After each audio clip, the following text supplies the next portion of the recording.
Disclaimer. Viewer discretion is advised. The following podcast contains highly unqualified opinions, friendly banter, and completely biased takes on Rocket League gameplay. All trash talk is performed by trained amateurs in a controlled environment. Do not take it personally.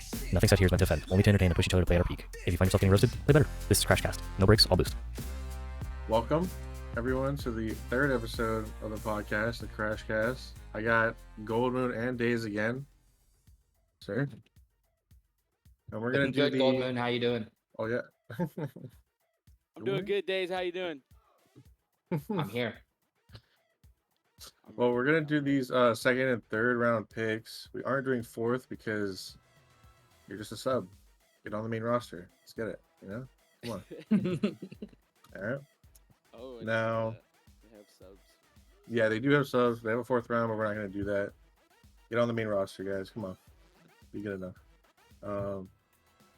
So, I guess we're gonna start with the same way as last time. We're gonna start from the bottom and work our way up here. We're gonna start with C, but this time we're starting at the bottom where the rates are, right after Totra. So, Real Let's- quick for Wait, those who didn't catch the draft, or who are uninformed people. Real quick recap of the C tier draft. So let me pull up the right sheet here.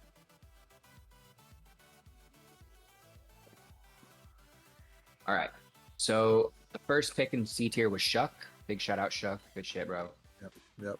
And Good then we had a Requited Zeus, who obviously was a champion of C tier last season. So huge pickup there. And then obviously someone I had said was slept on was TJW. So the coaches heard that, picked him up. Another one I said was slept on, Skillacam. Coaches heard it, picked him up. Bass robbing me of Skillacam multiple seasons in a row. We got Chewy going number 5, solid pick. And then I scooped up Totra at number 6. Okay. So That's it's actually going to be my pick next. Yeah. Right. Snake Yeah, draft. since you're first up, I mean, did you want to give it, or did you want me and Gold Moon to guess it? We don't have a decision made yet, actually. Oh, okay. So I'm curious to hear what you guys have to say. I mean, we're between like 2 players at this point, so. All right, you want to go first, Yoki, or me? Let's just go back and forth. You go first, I go second every time. All right, we'll get that going. All right. Establish Me that go now. first Yeah, you go first. every single time. Jeez, bro. Yes, Right? every All right, single first time. things first. What's up? I was gonna say we'll switch off after each tier. Okay, that makes it fair. Yeah. That makes it fair. Yeah. All right. First things first. You're looking at who's left on the board. You're looking at styles now. Now you have an idea of where these GMs want to go. And what's left. Yeah. Days ends up going with Tatra. I know this guy. He's a mechanical man. He's able to make plays. He's a goal-scoring machine. How do you support someone that's going to be an absolute menace and may get a little bit overextended? I'm going Fennec here. All right? Familiarity with Days. Yeah, right? He knows ball. He plays it simple. He doesn't overextend as much as a traditional C tier, I would say, would. Okay. Just a great player to support yourself with that goal scoring machine. And he himself can go ahead and score as much as possible if need be, right? He can show up in those big moments. So for round 2, keeping it short and sweet for the time and everything, I'm going to say Fennec here for Days. Okay. I'm gonna go with another like mech-ish type player. I'm gonna go with Clicks. I think Clicks is next up. I think it's gonna be a full mecha team, and they're gonna go hard. And then Days is gonna teach them all threes, and it's gonna be like just project players. Yes, sir. Project players, just like Night Drip, baby. Project players. Let's go. Anything, Days? Any closing points on your own pick Yeah. before we go to the next one? No, I think that you're right that about Totra being mechanical. But I think he's a natural third man. Okay. So that's going to be kind of the role that I'm assuming he'll take on this team. Obviously, things could change. See how the team molds together over the first week or two. But I've had conversations with him about that, and I think that's kind of what we're looking at as a team right now. But obviously, you're right. Like, he could just go take care of business, and if we need him to do that, then he'll do it. I'll ask him to do it. All right. Oh yeah. Okay.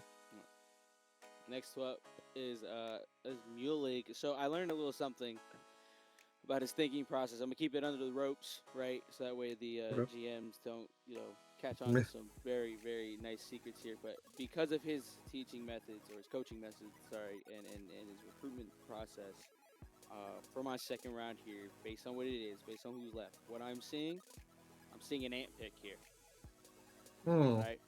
So Yeah. some people might say it's out of the blue, right? He would understand why I would think it's out of the blue. Mule League. Anyways, though, I mean, it's short and sweet. He's a good player. I think Mule League knows him a little bit more too than a lot of these people, as far as when he's going through this. But he's also a newer guy, at least league wise. So it'll be interesting to see that. I think he sticks here to the second round. Just looking compared, but I wouldn't be surprised to a very high round third pick. I'm saying here because of Mule League's picking process that's where he's gonna end up going. Gotcha. Okay. I mean, that's interesting. I didn't realize. I guess I didn't think about that, but I do think something that would go well with Chewy Chungus is Slick. So I think I'm gonna go with Slick here. Honestly, I feel like he's kind of underrated. Like every time I see him play, like he's pretty fast, and I think he listens a lot. So I think if Mule just wants people to listen, I think Slick is a pretty good guy. That'll like you can pick up to just listen to him. So I think you can go either way with those two players. Like, Ant and Slick are very similar. I think Ant is a little bit more loose with his gameplay. He'll overcommit a little more often. Both players, though, that I feel like could be B tier next season. They feel like they're kind of. So I only got to see Ant's gameplay just the past couple days, and both him and Slick are kind of like. They feel like they're just some coaching away from being far better than everyone else in this tier. Okay. That's interesting. That's good insight. Next up, we've got Bass, and based on what I have picked here, right? Based on days I can only imagine his second, between Fennec and maybe someone else is this guy, and that is Clicks. You had him there, or, first and the second round. Right. I think if this plays out how I think it is, right? There's the familiarity of Fennec, how that team looks. I think he does go there, and then Clicks slips by through Mulick's recruitment process, unless there's stats I don't know of. But Bass, he's gonna scoop that right up. That's a guy that I think with Days' explanation is also some coaching away from just being a very deadly threes players. And then with that, Bass is a great mind. I understand that they're all not obligated for the coaching this time around. They can go outsource for that. But even then, just having that as a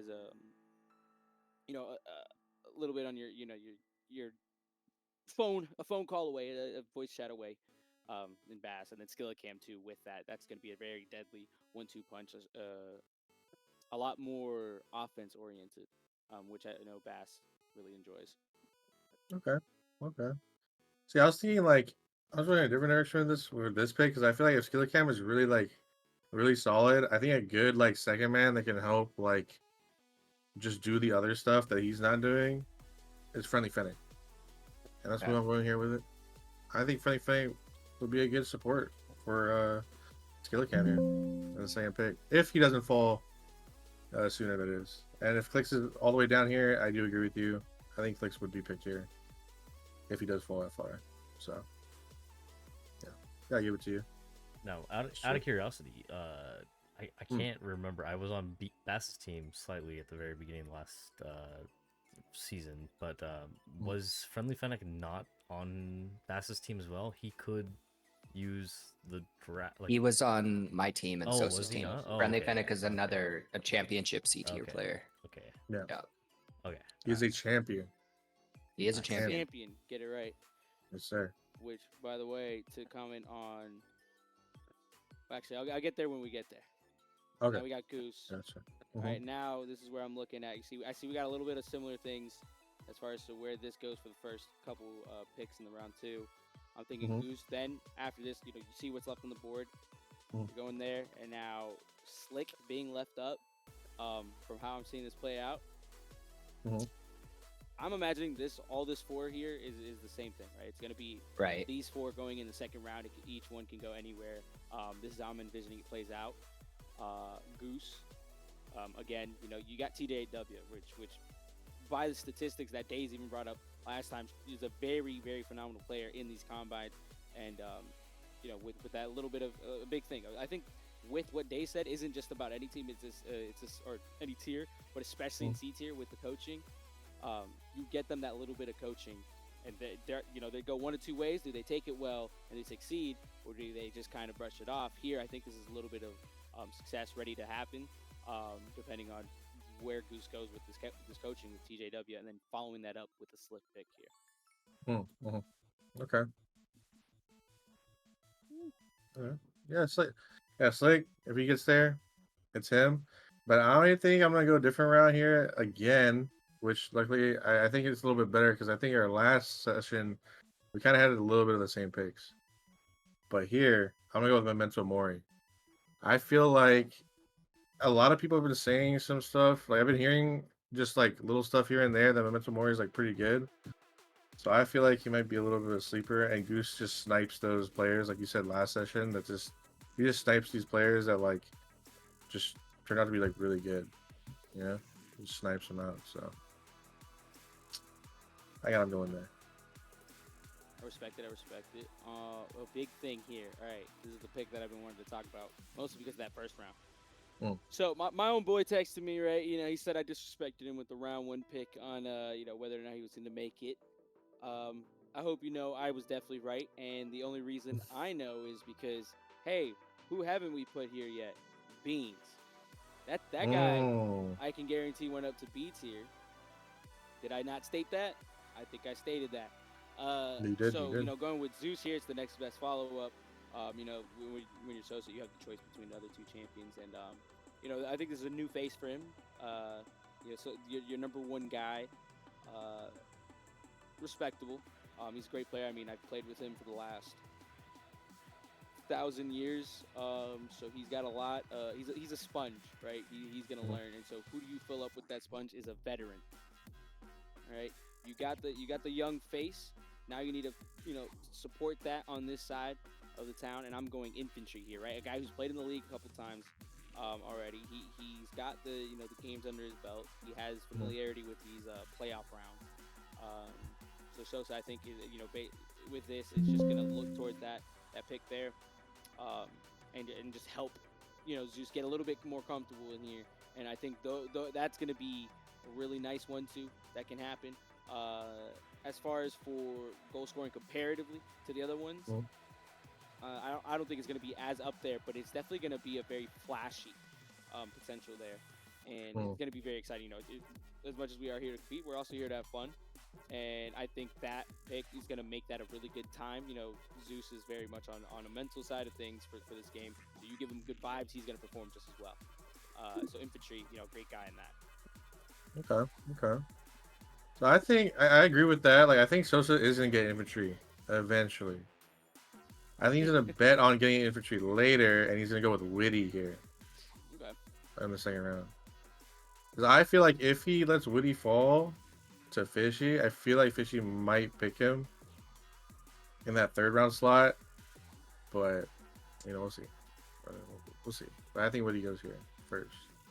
Okay. So I'm just gonna say something here about this 2nd round pick, all right, that Sosa took, because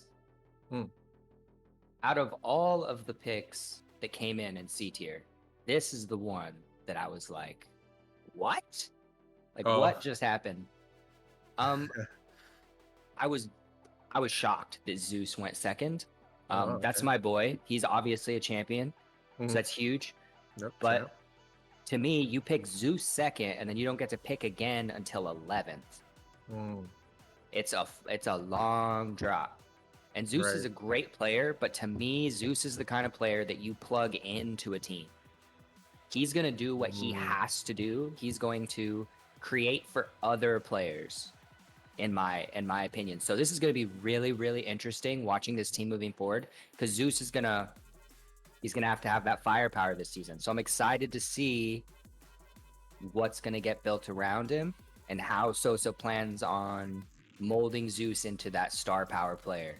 Because I think he has it in him, but it's not what he was asked to do last season. So it's gonna be kind of like a whole reshaping of this player. So it's definitely interesting. When he picked this, I was like, okay, this is shaking things up a little bit. All these other ones, I was like, oh yeah, clear, okay, makes sense. But this one, I was like, all right, Sosa has some teaching to do. So it's gonna be cool. It's gonna be cool to see how he tries to. I feel like he's got to get Zeus more into like a first man role, get him aggressive, and Okay. get him to show off how good he really is. I couldn't agree more. Damn. Could not Okay. agree more, Yeah. man. No, I agree. That's why. I think once we come around this bend, I think my reasonings will come to fruition here. So let's go on to the next one here. The Nessies. Goldman, what you got? Freaking bend, man. All right, so the bend lets me be a little bit more generous about who goes where, how it is. I think Fishy's. I'm gonna give the two shot here. Right. He's looking at Dunyan and Witty, right? You've got Ooh. the big thing that I was talking about with infantry is the veterancy, right? Dunyan is that guy. Okay. Right? He's played again in probably about the same amount of times, the same amount of matches in the leagues and such as infantry. I was lucky enough to be on a team with him. He was in the C tier then, and he was a guy that had a lot of grit, had a lot. There was a lot of stuff that happened that season. He pushed through every single time. So, I don't think he can go any further than two. It is Right. funny that is a bend, right? So they're interchangeable, but I think this is where he comes off the board. And then following that up with Witty, right? Another great player who I found out recently that he isn't on PC. He's still on Switch. The Switch player. Okay. Gotcha. Dude, sneaky guy, sneaky well. All right. Somebody get this man a PC. Somebody He's a sponsor him. PC away from SSL. Kinda.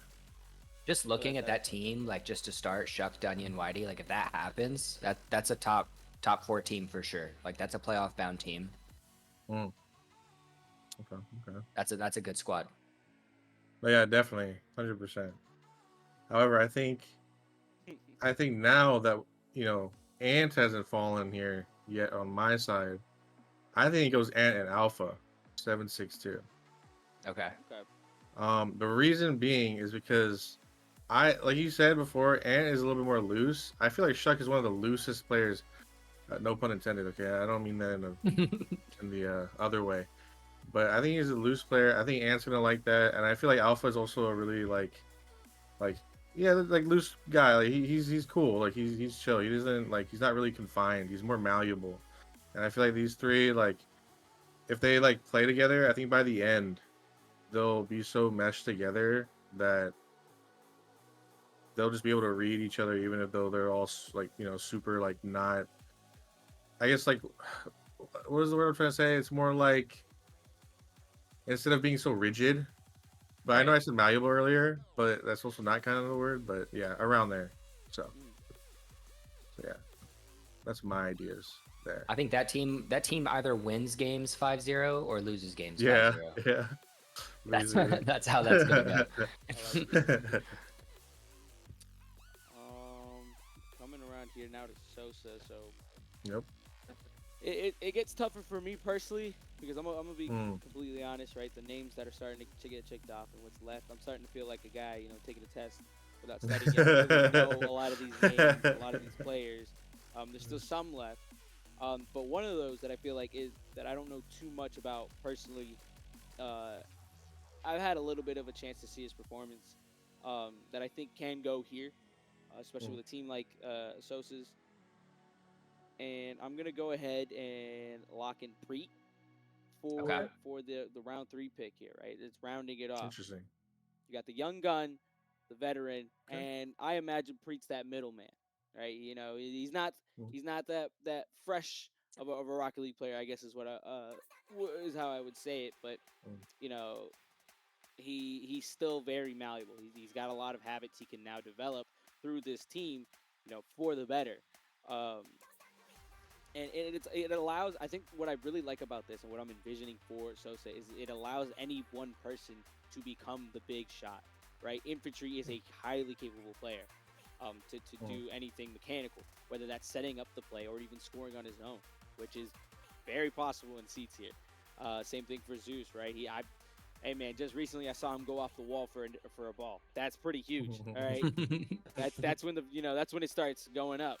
And so pre-rounding that off for his team, I think can definitely come through. Okay. So It's funny. I think yeah? Preet actually would fill the role that Zeus filled on his old team. So I think Preet's a really good pick. Solid third man, does what he needs to do. Probably not going to give you a whole lot of flash every game, but he's going to hold down the fort, stay deep third man, keep the pressure, put the ball back in.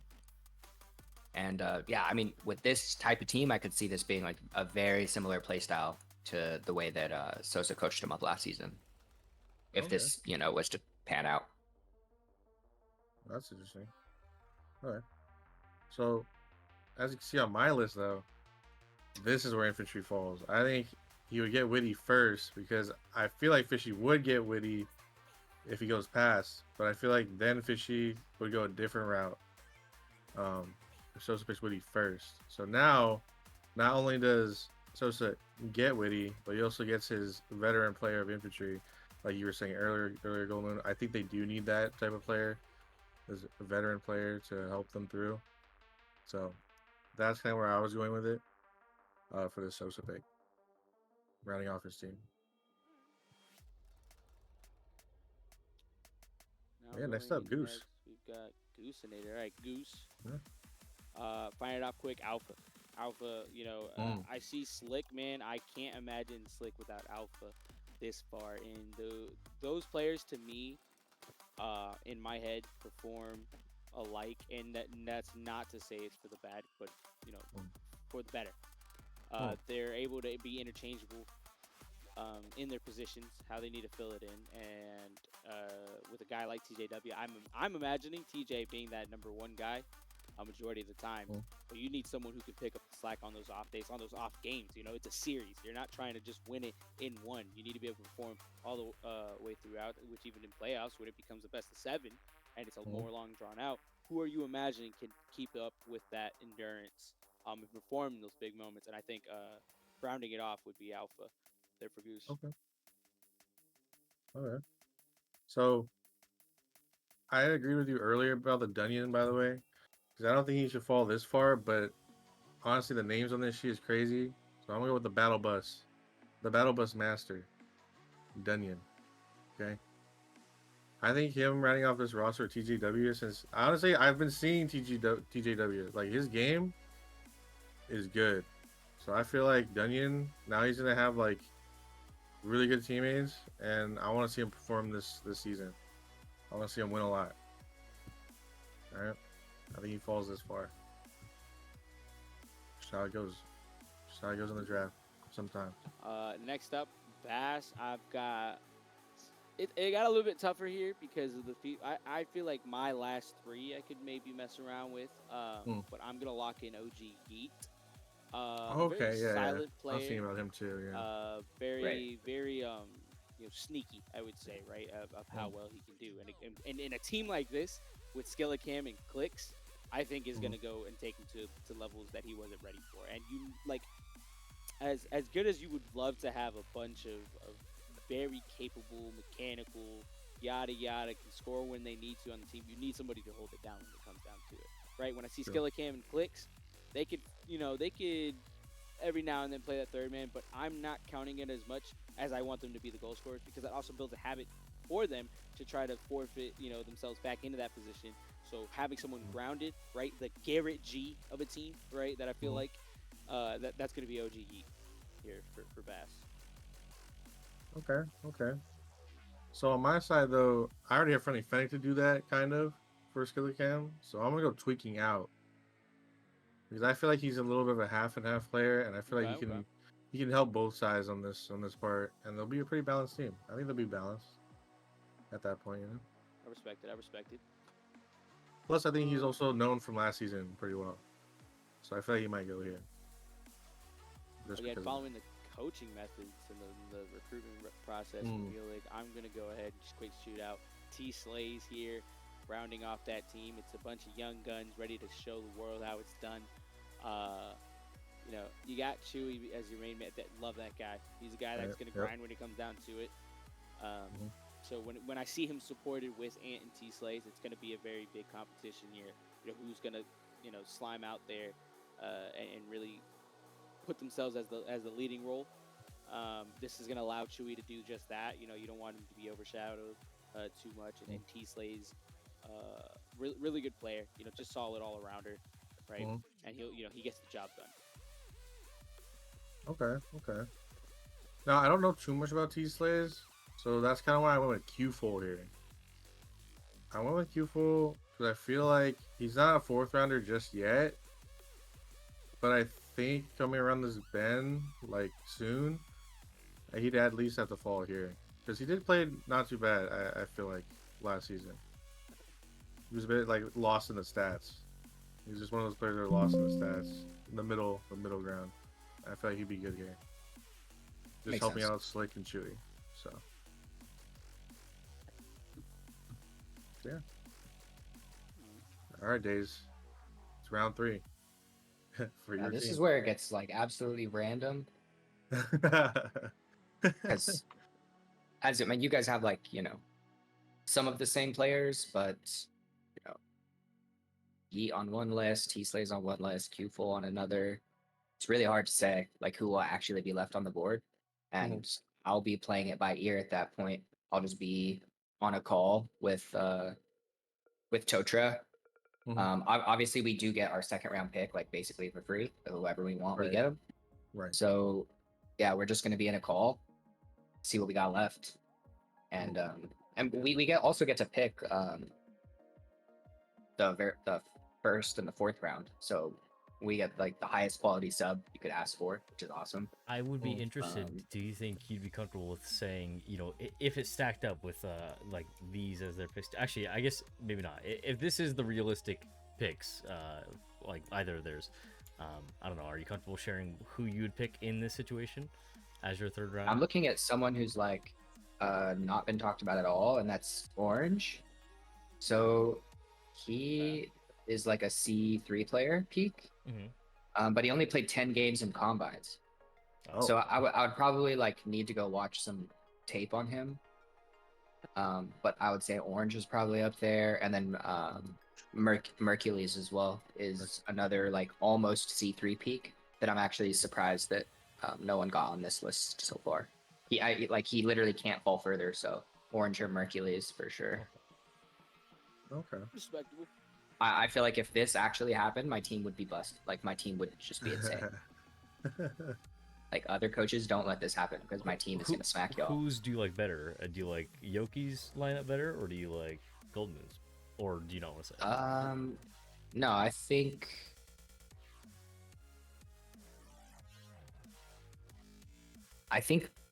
Goldmoon's 2nd round makes more sense. But I think Yoki's 3rd round makes more sense. Do not count me on the 3rd.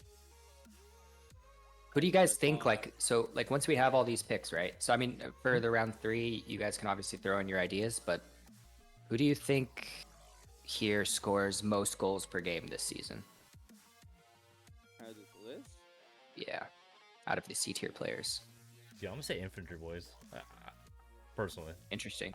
I'm gonna say TJ. That guy shits on me every game I play with him. So Yeah, I'm gonna say TJ could does. pop off. Yeah. Yeah. Zeus had a couple games last season where he scored like 5 goals in a game. He had like one series where Does he that. was like right That's- behind Beans. He had That's like what I was gonna say. 19 He goals just or kind of something. does that randomly. Now, Yeah. is that scoreline going to be 5-4? Possibly with him. Right. Knowing who he is, he's a guy that's gonna. I'd be stressing a lot of the times on the defensive side with him, but. Dude, I have the Hershey's bathroom, bro. This is bad. Because at this point, the Gold Moon viciously shit himself. It got everywhere. Got all over his hair, his shirt, and we had to reschedule. Yeah, let me get this. Oh, God. Joe, what the fuck, bro? No. Okay, so moving on to the next one, Moby Dick. After Gold Moon's pick, I'm gonna be choosing the man, the myth, the legend, Dunyan. And Moby Dick. Yes, sir. I think that's a good pick. I think the Yeah, biggest that's thing solid. here too is not going to be Bass. I'm looking at OG Yeet here. Just what's being available there for him. Having Yeet, support with clicks and Skillacam. That's a team I'm going to be looking at. That's going to be very, very scary. Now, don't get me wrong. I'm going to keep an eye out on Goose here. If he ends up going with Yeet before Alpha, that could be very swappable for me as far as how it plays out. But I know for sure this is where he's going if it isn't any time sooner. Okay. So then for me, for Bass, I think Tweaking Out falls here now. For Bass' team. Yes, sir. And Tweaking Out. He's a phenomenal player. Him getting to the third round is a little crazy, but I think he will round this team out quite nicely if it does happen. Respectable. And then for All right, next one for we've got Sosa. So here, you got Chewy and Ant, right? Mhm. So who's gonna be the one to round this off? You got Ant, the young gun, Chewy, a little bit of veteran. Now I'm looking at T-Slays. T-Slays, man, he's a guy that can perform when he needs to. I've looked a little bit over on the combines. The stats look very nice. He's doing what he needs to do. As far as like going, there is going to be no disrespect as well as him being here in the third round. But he's a very capable player. CT is very competitive. And I don't think he goes any. He doesn't go into the subs, right? I think he's getting picked here. By Muley and them. Wait, who's this up here? Wait, Huh? Oh, yo, Car. I didn't even see you there. What the heck? Yo. Dude, Yeah. what's up, man? How's it going? Wait. Car's Bro, joining us in going the car. good. What's going on? I've been eavesdropping a little bit. Oh yeah, Okay. okay. I mean, we're about to round off the C tier. I mean, what are you thinking so far? What are you thinking so far? What the heck? Give us your opinion. I mean, I can't really say too much about C tier. That's one of the tiers I don't have too much ball knowledge on. Don't worry. I'm gonna sit here, look pretty. I'll wait till B tier before I get my full input. I'm gonna trust you guys on this one. All right. What about you, All right. Days? So far, what are you thinking about the C tier picks? Yeah, everything looks reasonable. Okay, reasonable. Okay, I see you. All right. Then I believe it's my turn right here on with Q full from Ulick. I'm gonna go with Q full. I believe he's a solid player. I think he's good enough for the third on this team, and I feel like he'll just be able to, not be bad at anything. He'll just be fine at everything. So I'm gonna go Q full. But now, I think on this last one is Daze's last pick. I think we're gonna have you go over maybe like your thoughts on like, how you're gonna do that third pick, if you have any thoughts about that,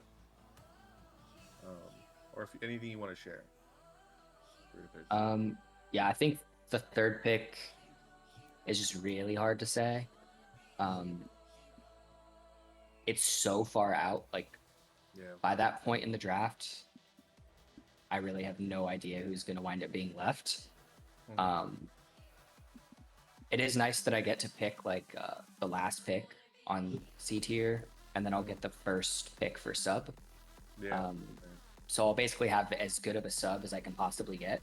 So it'll be interesting because when you sort of get that like end of the pick and then the first pick in the next round, you kind of have two interchangeable players normally. So it'll definitely be interesting to see like who kind of rounds out the C tier team. Like just because you get picked on the third round doesn't mean you should expect to be a starter. Like that's kind of like an open Oh, I see. an open spot. You know what I mean? Okay. That's some pretty good insight. I see you. Then we can give our picks for Dave's team. Let's see what you got. I mean, to round it off, man, it's tweaking. Like you said, it's already crazy that he's in the third round. I have him not as a sub. He's at least going somewhere here. And as far as playing into Daze's team, he's a guy that's capable to generate a lot of playmaking. We talk a lot about the goal scorers and defenders, but who's the guy that's able to make those plays happen, the passes, when it comes through and through? So, if Tweaking gets to that point, that's a steal for Daze. I don't see him going anywhere lower into the subs, though. I think that's where Daze can pick him off. Okay. If he's lucky enough. All right, and for me, I mean, you said Preet earlier. I'm gonna be putting Preet here because I think Preet is secretly a really good first man. And if Tocha is your third man, I feel like Flix is that good balance between them, and I think it's a pretty good squad overall. So we'll see how it goes if that does happen. But yeah, now we're on to B tier, and we're gonna be switching it off. I guess I'll be going first in the B tier. Let's have some thoughts about the first round picks for B tier from Car and Daze if they have any, and then we'll jump right in. Well, real quick, I'll just run through the B tier picks. Yeah. So I picked Firefight first. Yes, sir. And then we had Rectals going second to Mulig's team. Third was Craig to Bass's team. Fourth was Sudoku to Goose's team. And then fifth was Fast Mad Cow, which I think was a big surprise that he didn't wind up in A tier. So he does move down to B tier from like the original list that was presented. And then there's Abspec who went sixth. That's my goat. Yeah, B tier is like really, really interesting. I think C tier is going to kind of be the battle of the top dogs. Those like first and second round picks are going to be so important. Whereas like with B tier,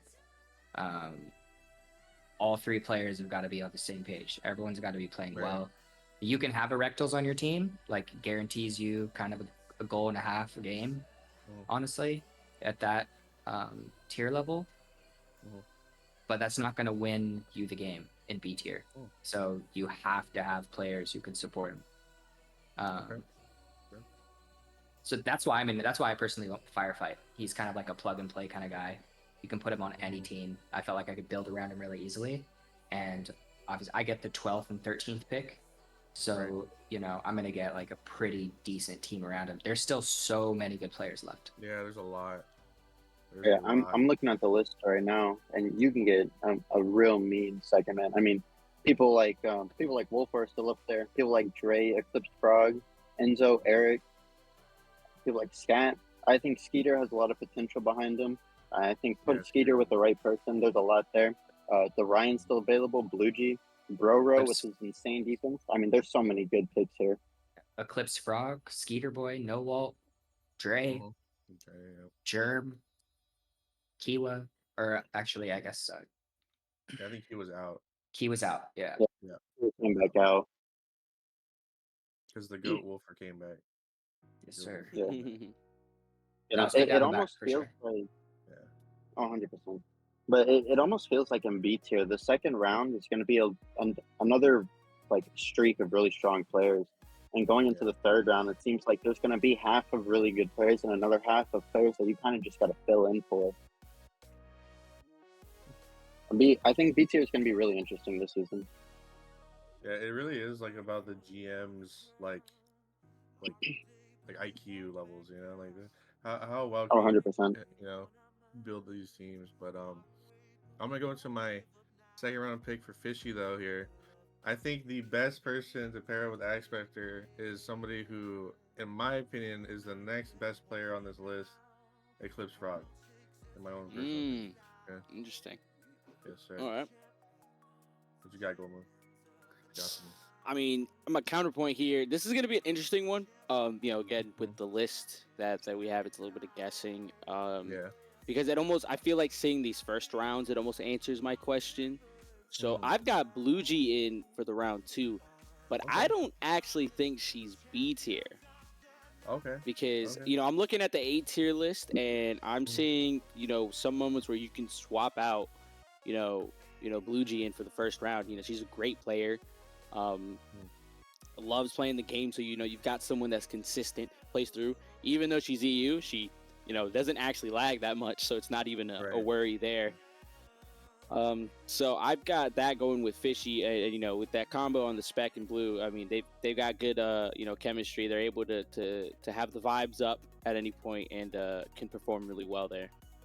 Okay.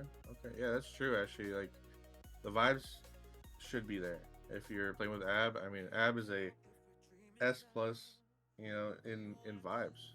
Honestly, in the vibe section, he's up there. But for Sosa here, I got Skeeter. Because I've been watching Skeeter playing combines, and oh my god, has he improved! I think he deserves to be here. I think he'll be a good what's it called, like support here with Fast Mad Cow. Like that duo would be so good. I think the chemistry will be there too. So I think that's a really interesting. I think that's an interesting pick on Skeeter. I know Skeeter is really good. He's a real fast player. He has good mechanics. But going into I can't remember if it's an argument we had during one of the other podcasts or if I was talking to somebody else. But on a team with a player like Fast Mad Cow and putting Skeeter on there, you got to teach two different players how to play threes, which sometimes can be a little. I think Fast Mad Cow knows how to play threes. Not gonna lie. Really? Dang. Interesting. I don't know. I think personally, I'm putting Skeeter just. I have to disagree there. I have to disagree. I mean, I know you stated there was an outcry for Fast Mad Cow and B tier, but I'm here to tell you that's exactly where he belongs. I'm sorry. I played with him. All right. I played against him. He just doesn't impress me, right? In an A, B, S, A, he just doesn't fit the mold for me. There's a lot of players where I'm going over, like Sosa taking him as a first pick. Even there, I might even say it's a little bit, with what's left out there at that point. But I mean, he can do his thing, right? It's not like I'm sitting here saying he's the worst player in the world, but he's not into the standard where I believe he should be able to perform in A and S, right? He's just not there for me. Okay. No, I mean, I was wondering about that too because you said that I think last. Hey, I called it. I think it was a good move by the numbers committee. I don't care about the outcry or whatever. Look, the biggest thing I'm going to say, there's a way that top players move, and he does not move like them. Okay. I'll leave it at that. Actually, Days Card, do you guys believe in that too? Because I kind of believe in what Gomu says, like the kind of like the eye test. Like, do you guys ever believe in that too? The eye test, how they move on the field. You guys believe in that? I mean, yeah, I think he kind of moves kind of stiff in a way. I think there's a certain flow that higher tier players have that Fast Mad Cow just doesn't have. He puts himself in awkward situations a lot of the time, and if the perfect play doesn't happen for him, then he just gets really lost in rotation, it seems like. Okay. What about you, Days? I just see him playing a role on a team. I think having a Fast Mad Cow third round A makes more sense than having him in a first round B. Because I don't think he's a hard carry player. I think he reminds me of myself before, or like probably season 0 when I had played with Goldmoon and Zach Wagon and we won the championship. And my role was like sit back and like let them go crazy and position myself accordingly and play at 1400 speed. And that's how he naturally plays the game. So like I just felt like a Fast Mad Cow third round A would be a super solid round out to a team. You put him into his role, show him what he needs to do, and he's going to be able to do it. He positions well. He doesn't make a lot of really stupid mistakes, like ever. The times I think that, and so I think that like B tier players are gonna get awkward around him because he plays slow. So people are gonna want to like hit it off of his head. They're not gonna understand that he's like trying to bait the 50. They're not gonna understand like he's like a thoughtful player. So to me, it made more sense to move. I mean, people are of like varying skills, right? So he has a more thoughtful play style. He plays slower. I just didn't think that made sense to move him into the B tier, because now you gotta pick him early in B. I mean, obviously you don't have to, but now it's harder to like place him with a team. I just felt like there were other people in A who could have moved down, who are his same skill level theoretically. They bring different stuff to the table though. Okay. So I just didn't think it made a lot of sense. He made more sense as a 3rd round pick in A because he's obviously not going to fall to 3rd round in B. So yeah, I have some things to say. A lot of that I definitely agree with the speed thing, right? Like again, let me reiterate. He's not a bad player. He definitely has a very slow and meticulous way to look at the game. And with someone like Sosa, on a coaching standpoint, I think he can thrive. But as far as you're saying round 3 of A, and even then, I'm looking at A tier, who's left over, right? And everybody. If I'll say this, I'll throw out who I think is possibly the bottom of A tier and why he's not better than them. Either Broke Boy or Zorni. The bottom of A tier, right? Fast Mad Cow's not better than them. Okay. So in a moment where I talked about even Blue G moving up to A or Rectal's moving up to A, right? These are 2 very capable players that I just don't see Fast Mad Cow coming in over. we're gonna see this season. Yeah, we are. We Hey, will. I stated on the Whoa, first. whoa. Please He's not correct even on me, your right? team, Please make me wrong, but I know ball, man, and dude, Well, even ball not- knowers sometimes get it wrong. Can't no, predict bro. the future. You never know. I can predict what's the present though. Let me think about that. Okay. Because like I'm about to predict this pick right here. Well, we got to go into Sosa's pick. Yeah. Yoki, who do you got? So Skittiers, right? Oh wait, who did you pick for yours? Blue G. Yeah, for mine, I picked Blue G for that, and you put Skeeter. So for mine, I wanted Eric there with that fishy. It's like this narrative that I've been loving for a while with Spec and Eric. I feel like they've been on a very competitive level together.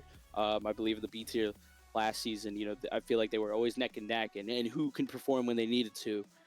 So with Blue G maybe moving A, I could see that coming down. But if she's still here, Fishy's taking that every day of the week. And so Sosa's going to take Eric with that fast Mad Cow, right? Eric, man, he's a guy that's been improving, grinding. He plays a lot of the ones, so he's got his mechanics up and everything. And, like we say with fast Mad Cow, who's slow and meticulous, you need someone who's going to push the pace when it needs to be pushed, right? So I think Eric is very capable of that. Okay. 100%. In fact, I was going to say a similar thing about Fishy picking up Eric here for Abspec. I think Abspec and Eric on the same team would be a really deadly duo. And that is if Fishy goes that route. I also know Fishy loves Eric. Fishy loved working with Eric last season. He knows that Eric's willing to put in that work to improve. But I think just in a general standpoint, I think a player like Spec and a player like Eric on the same team would be a deadly combo. Okay. And I mean, hopefully, I think Eric might fall to the 3rd round though, possibly. There might be No a chance. way. I think that's an early Eric, I think. Yeah, I feel like it's a little too early. Not dissing Eric, like crazy, but because like B tier's tough. That's completely fair. I'm just saying, like, there's just a possibility. Yeah, because even then, like I look at my next picks, right, and I know these are people that are very capable, over Eric. But I think when it comes down to team style, right, who's Sosa looking at?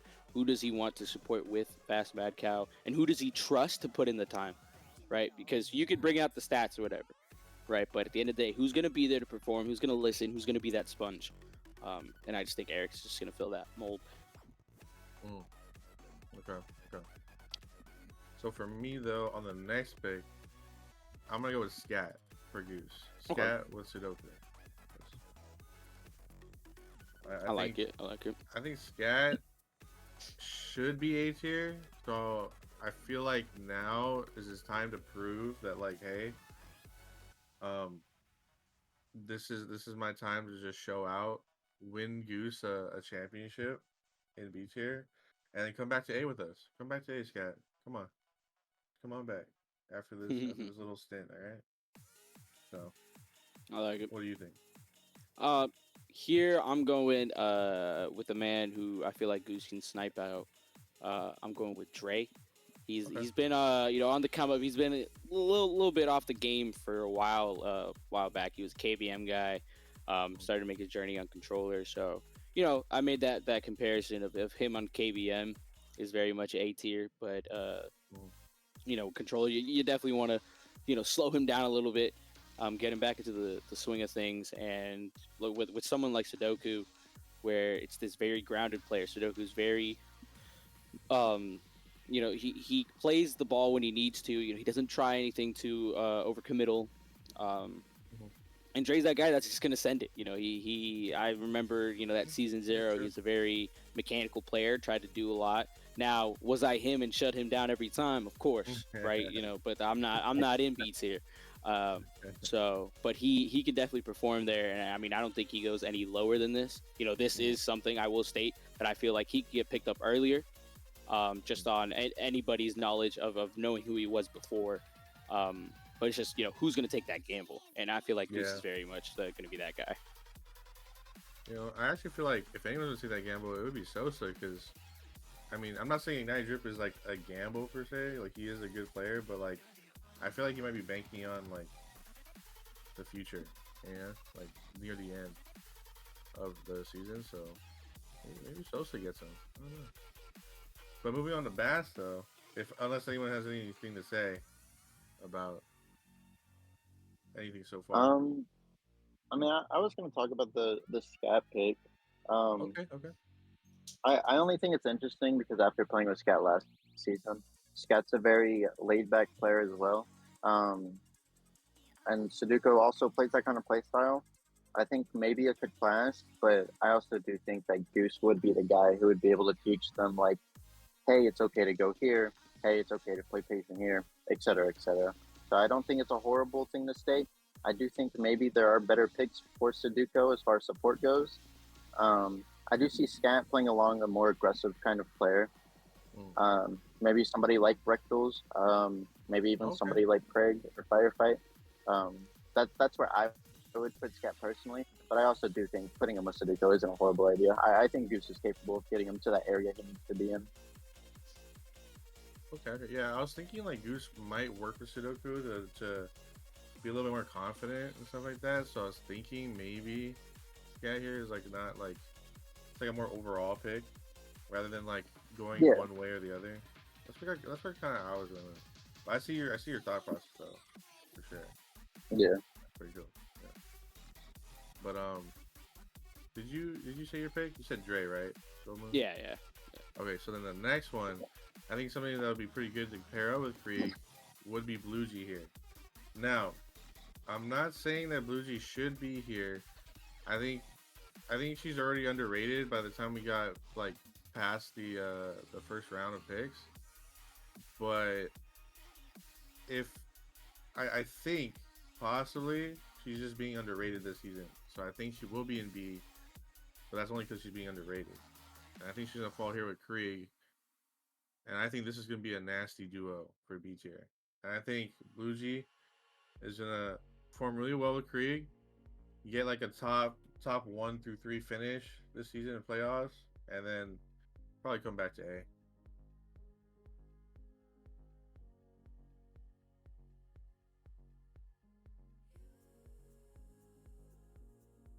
I would like to quickly say his name is Craig. Oh, is it Craig? Sorry, I thought it was Krieg. Yeah, Like Craig. like Sanjay and Craig. Yeah. Classic. Oh. Yep. I went with a classic for Bass. A guy that's been in his program for a while, has grown with him, and is a defensive menace, man. Roro.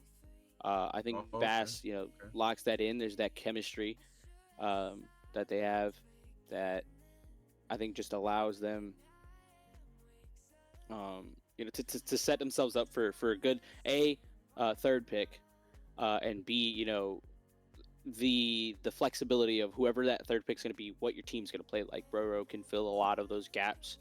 And I mean, he was, top defender in season 0, season 1, season 2.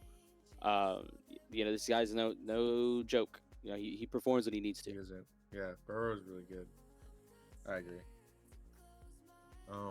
Now for this next pick though, you guys are gonna think it's a little bit counterintuitive, but let me give my explanation for this.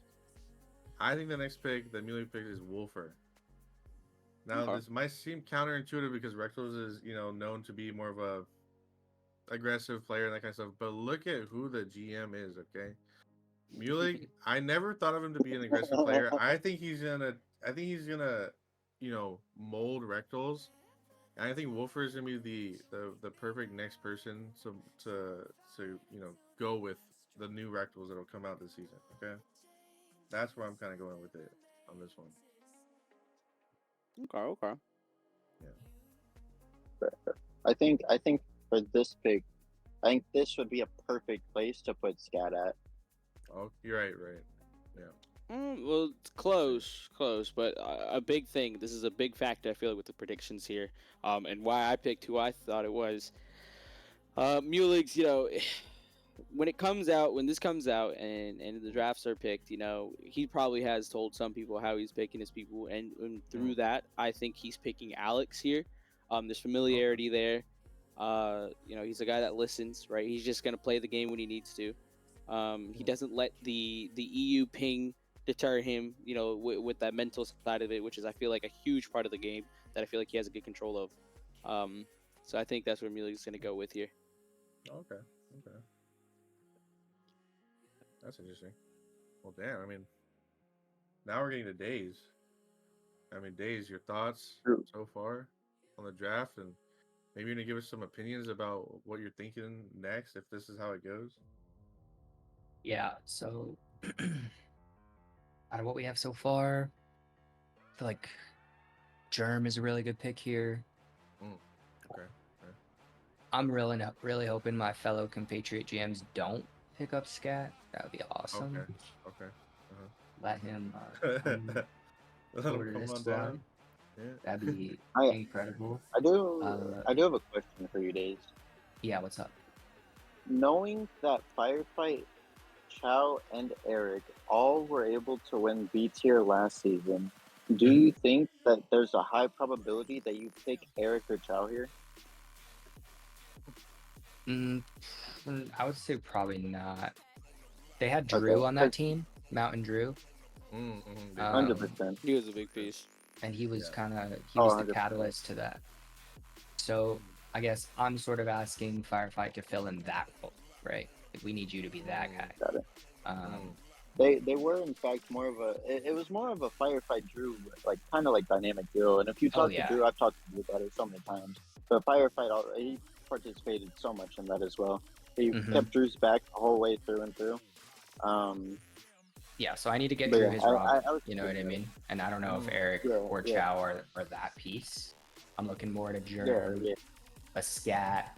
Here, I got a whole list here. I'm looking at... Me and Firefight have had, meetings on this to kind of go over things, but really without knowing like who's gonna fall at this point as well. Like, there's Eclipse Frog, Luigi on the board, Skier on the board, no Walt, and Ryan as well is a really good player. Who I felt like could be not the Ryan, but just regular Ryan. And then obviously there's Captain Wolfer as well on the board. So a lot to choose from, and like, as much as we would like to think that this is how the draft will go, it's just not, right? Yeah, probably not. People slip through the cracks somehow. Like, somehow Blue G has fallen this far, which is insane. Ain't no way you're looking at only his, bro. I had Blue G top of this round too. No. I mean, the Blue G has fallen like even Like past first round one. round. Yeah. That's why I mean, unless you're giving insider here and she's not like that's the only reason I even saw that. I was like, eh. No, She I mean could perform up there. she keeps up in like A tier lobbies, in my opinion. She's Yeah. not like a superstar player in the A tier lobby, but like she could replace like a Darty and Enzo, a Zorni player. Like she could totally be up there. So I thought that it was kind of crazy that she fell past first round in B tier. I mean, I went with Firefight, you know, as a stylistic thing. So like Blue G wasn't the pick for me, but I thought for sure, like I thought it was gonna go Firefight, Rectals, Blue G. Like that's kind of how I thought draft was gonna go, but it didn't. So who knows how far she'll slip? Yeah. Yeah. So we'll see what happens. But there will definitely be players left on the board, and then again, I get that turnover right, so I get to pick 6th and 7th, which is cool. So I'm gonna get 2 good players back to back. But I think Germ is a really good pick, and Noel is a really good pick here. Ryan is a good pick. Roro. Yeah, there's a lot of good players. Okay. Well, that's interesting because I'm not gonna lie, like I think Ryan's pretty good too, but I really like the Ryan. So like I do have him here on the bend here for you, the Ryan and Broro, if they do fall this far, of course. Okay. I feel like if Broro falls this far, I feel like he's a definite pick. I think the Ryan is like a really good like. I think Broro can be that Robin for Firefight. I think he can be, and I think Ryan is just, or well, the Ryan. I think he's just too far down. Solid player. Okay. Like at this, because like I'm about to get 2 picks back to back, right? Right. Yeah. I think there's too much on the board for me to squeak them out. Okay. Personally. Well, I'm gonna stick to my picks because I don't want to like change it after hearing you. No, I mean that's why I'm here, right? You can change it. I mean, if I had to change it, Yeah, for the points, bro. For the points. It's a competition. I mean, like, based off who's left on this thing, I know you said Ryan, but like I feel like Chow might be a better pick here. Okay. So maybe I'll go Chow. I mean, I had Scat into Chow here. I do think Scat. The only way I see Scat getting picked up early is Fishy, right? That's immediately there. It's I see it at the top or I see it at the bottom. I think when you're getting down to the middle, because you're also thinking about who you're playing with, right? Who are you going to coach? Who do you care to coach? And I'm also thinking about this very volatile man, Mulig. You know, who he will let somebody slip. It's just how he, with his picking, yeah, that's how he's doing it. And so, you know, he might pick someone out from down below that you might not expect. He might pick, a sleeper. So I think he is the one capable of letting something happen, like something like that happen. And yeah, so I've got Scat and Chow into that bend because of that.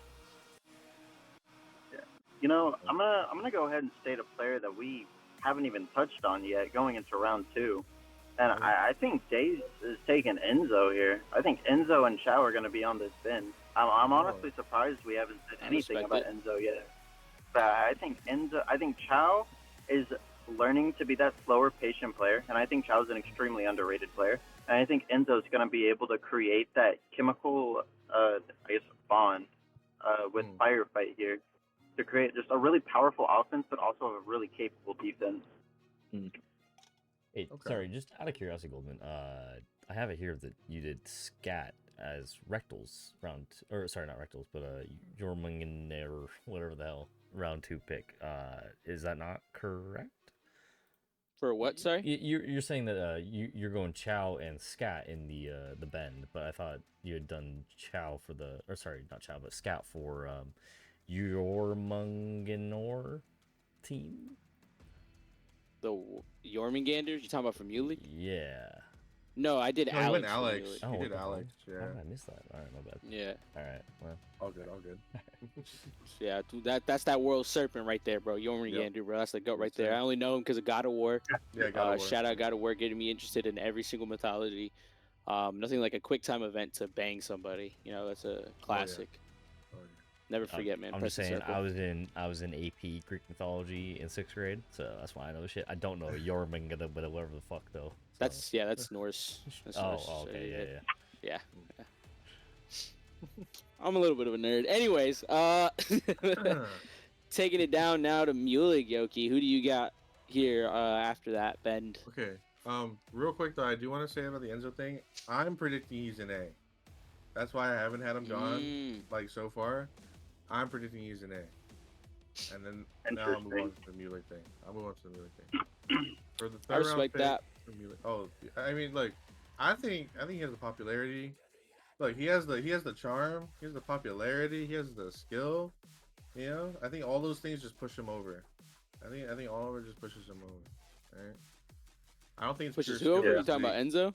Yeah, Enzo. Yeah. So okay. Because the thing about, you see, I'm a ball knower, but I also have to do my homework. If I don't see you around, I don't know who you are. So I've actually heard about Enzo more so yesterday alone from Bass, but I still don't know who he is. I have to see him play. Oh wow. Okay. So not saying And now. Enzo, I've really- only heard good things. I've only heard good things. So am I going to sit here and be like, that's blasphemy? No. But I'm kind of just taking the approach, seeing everybody else. I'm like, okay, maybe he's playing around these people, and just kind of having him there. No, yeah. I think he's not like super high in A, but I think he makes it. I think he makes it in A. Even though it's like by a little bit, but he made it. So that's how it goes. So but anyways, for this Mulek pick, I'm gonna go with the Ryan here on this bend here. I can't see him like falling like too far because like he just did so good last season. Like I know he was playing with Ryan as well, but like I think the Ryan like held his part. I think he deserves to be a good like either last the second round or it has to be like a top third round pick in my opinion. Although I don't know where Ryan exactly falls either. It's pretty hard to say just because of like where like how many people are in here. But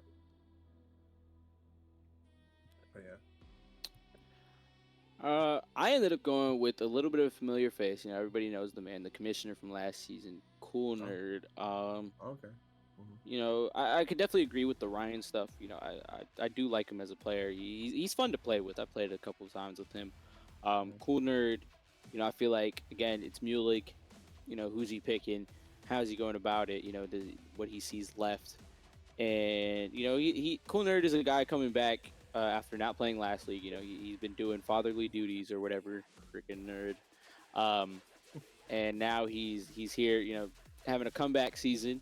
Hopefully he can perform where he needs to. Is he playing the game as much as he used to? I'm not sure. So that's why I have him here in the third round. Can he fall a little bit? Yes, I can definitely see that.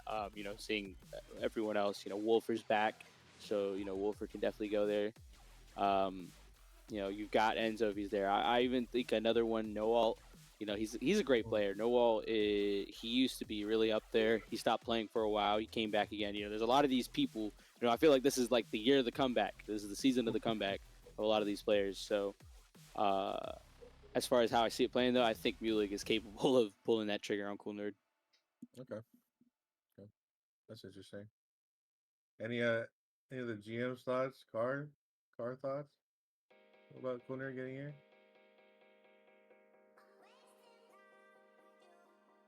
No? Days, you got anything? I think it's early. I think it's a little early too.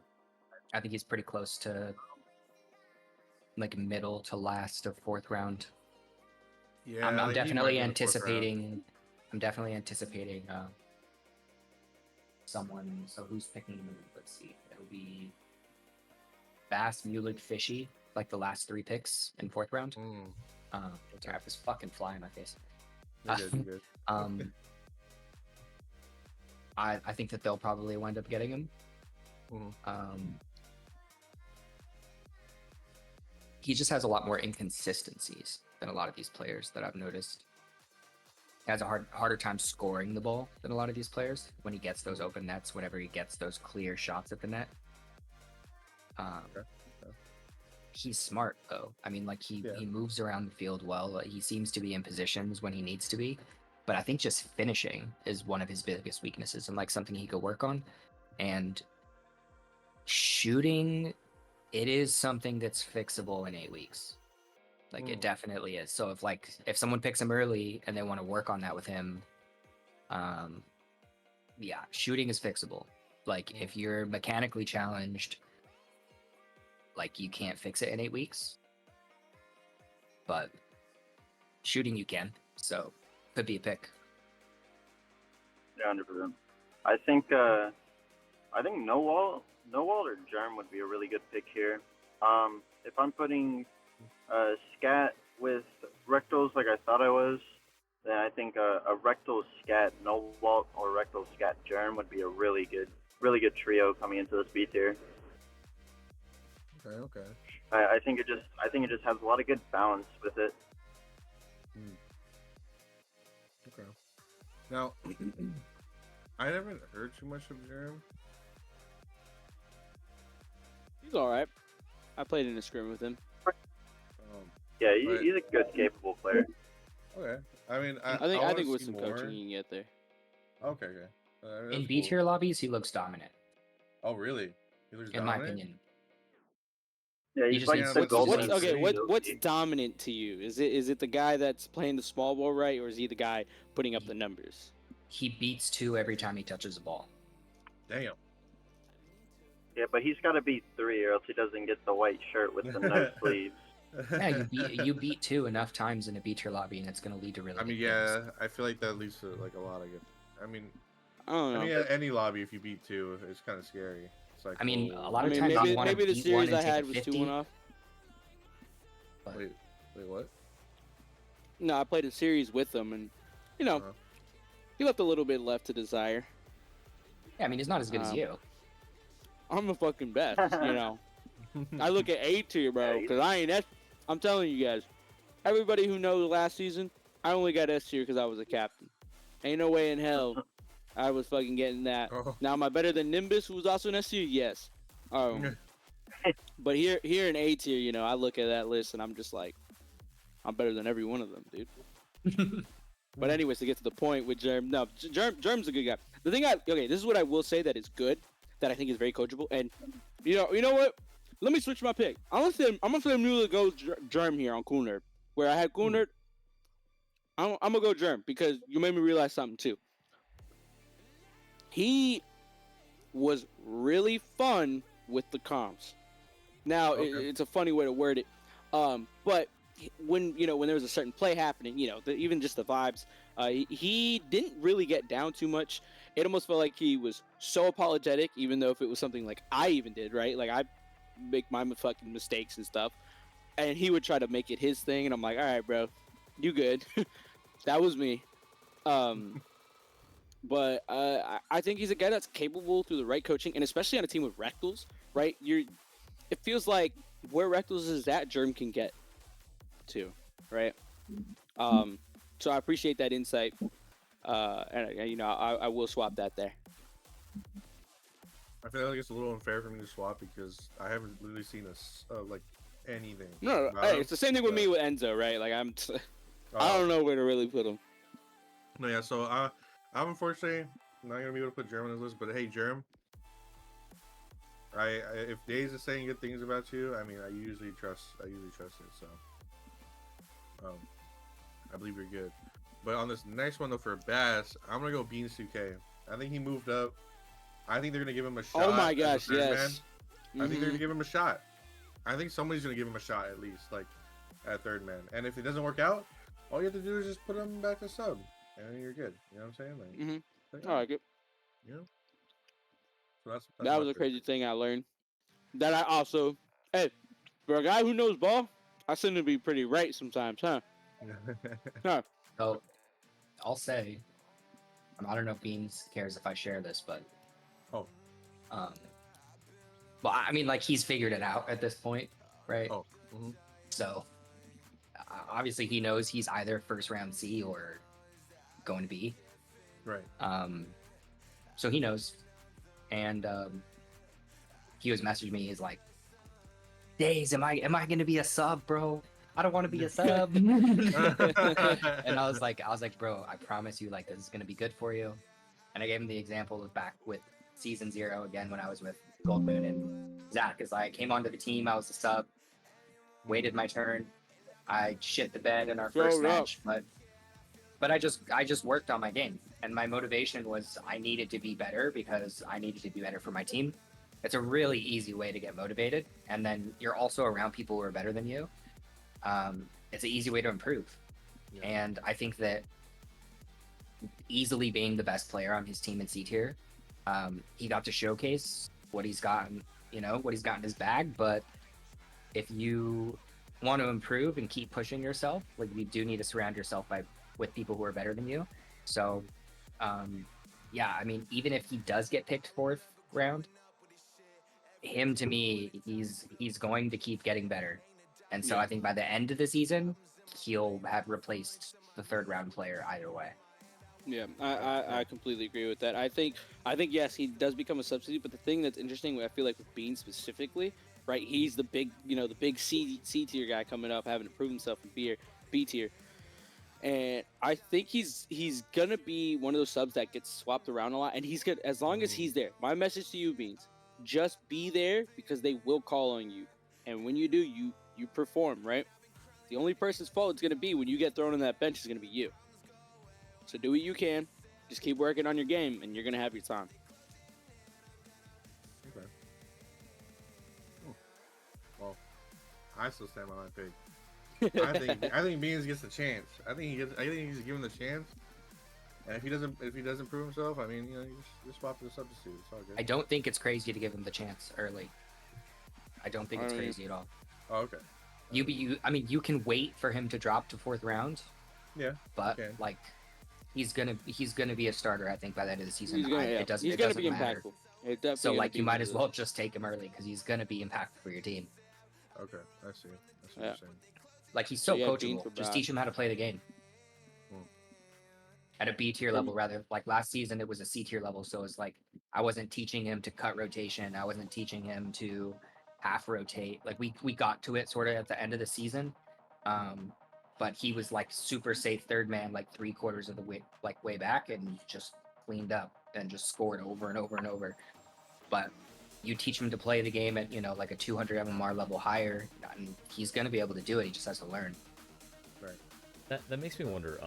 Like last season, Kadoku was a tier player, but he played in the C tier team. Is that not going to be allowed this season? Because if it is allowed, then if he is stuck in the C tier, couldn't the coach grab him as early as possible, use him in the C tier, train him up, and then like use him as a substitute for B tier if that's. I think they just took that rule away. Yeah, I would hope they did because I don't think it should have been a thing, but. So there's actually a rule. There's actually a rule with that.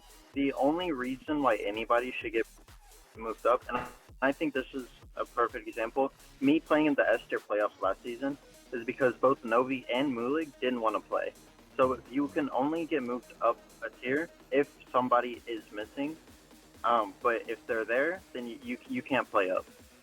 Okay. Yeah, but it's not coach's choice. Like if your players are there willing to play, you can't like decide like I'm gonna you put can't my C tier player in or my A tier for S tier. Okay, yeah. No.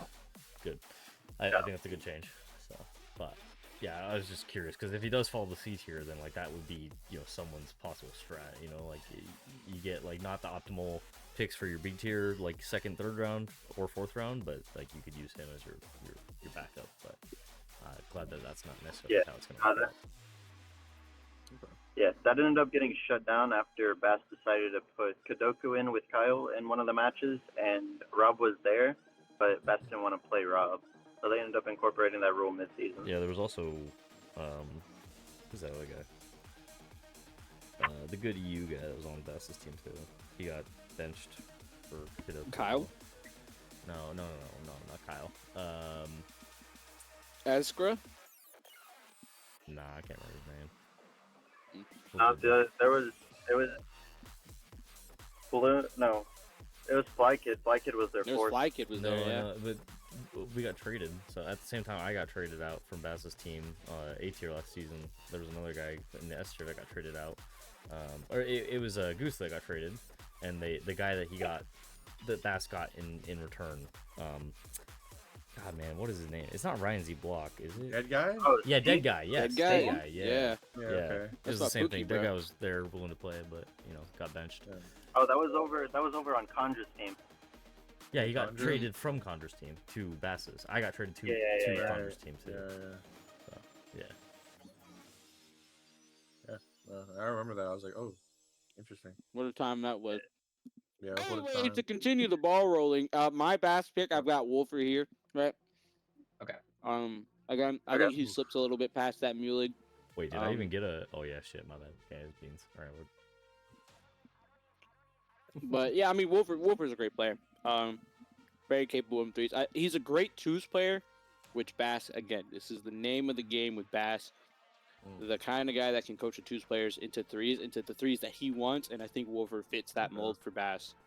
Okay. So he might catch him there. You know, I can kind of see that, especially if like since Bass has like a pretty good like pick order. You know, he gets like a really good like round 1, pretty decent round 2, and then if you can round it out with Wolfer, I mean pretty golden for the season. Like I have heard him try to throw out Enzo around there if he gets it. So that'll be interesting. You know, I think one of the Ryans would be really good for this team. I think it could really be either one. I think the Ryan is probably the preferred one, but I think the Ryan will get picked up a lot sooner than this. Even though I haven't stated it, my bad, Ryan. I do think just Ryan though will end up getting picked here, and hopefully it can balance out with Craig. And if Blue G somehow does fall this far, then I think a Craig, Blue G, Ryan trio would be so terrifying to see in B tier. Yeah, it definitely would be. Like if all the cards, you know, if GMs don't fuck each other over, you know, like down the line, there could everyone be so many. I think the season's especially fun because there could be so many different combination of players that you can play in this, and this is all just ball knowledge from GMs. What's gonna work? What can you make work from what you're given? I think it's gonna be so interesting to see how it goes. Yeah, it's a lot of fun. That's why I love this league. It's just so much fun. Oh yeah. But I think I'm gonna go on with the Goose's pick though. Now I think Eric the Hispanic falls here. A little bit late, but I felt like yours was a little too early. But I feel like if Eric gets here, playing with Scat and Sudoku, I think if Sud's like, I think if Goose can teach Sud not to be as like timid around his like teammates, depending on like who he has as teammates, I think they could be a super fast team. I think it'd be like super fast. Oh yeah. And Scat could just be that grounded third man. Because I feel 100%. like Sud has. I do think if like Eric. Wait, go ahead. Yeah, I think if Eric falls here, it's an absolute steal coming from Goose. Wait, you said Eric? I just want to make sure. I think Eric would be a steal here. No, I think it'd be a steal here too. I think the speed is just gonna be there. I don't know. What do you think, Dave? Oh yeah. Oh, wait, what were you saying, sir? I'm sorry.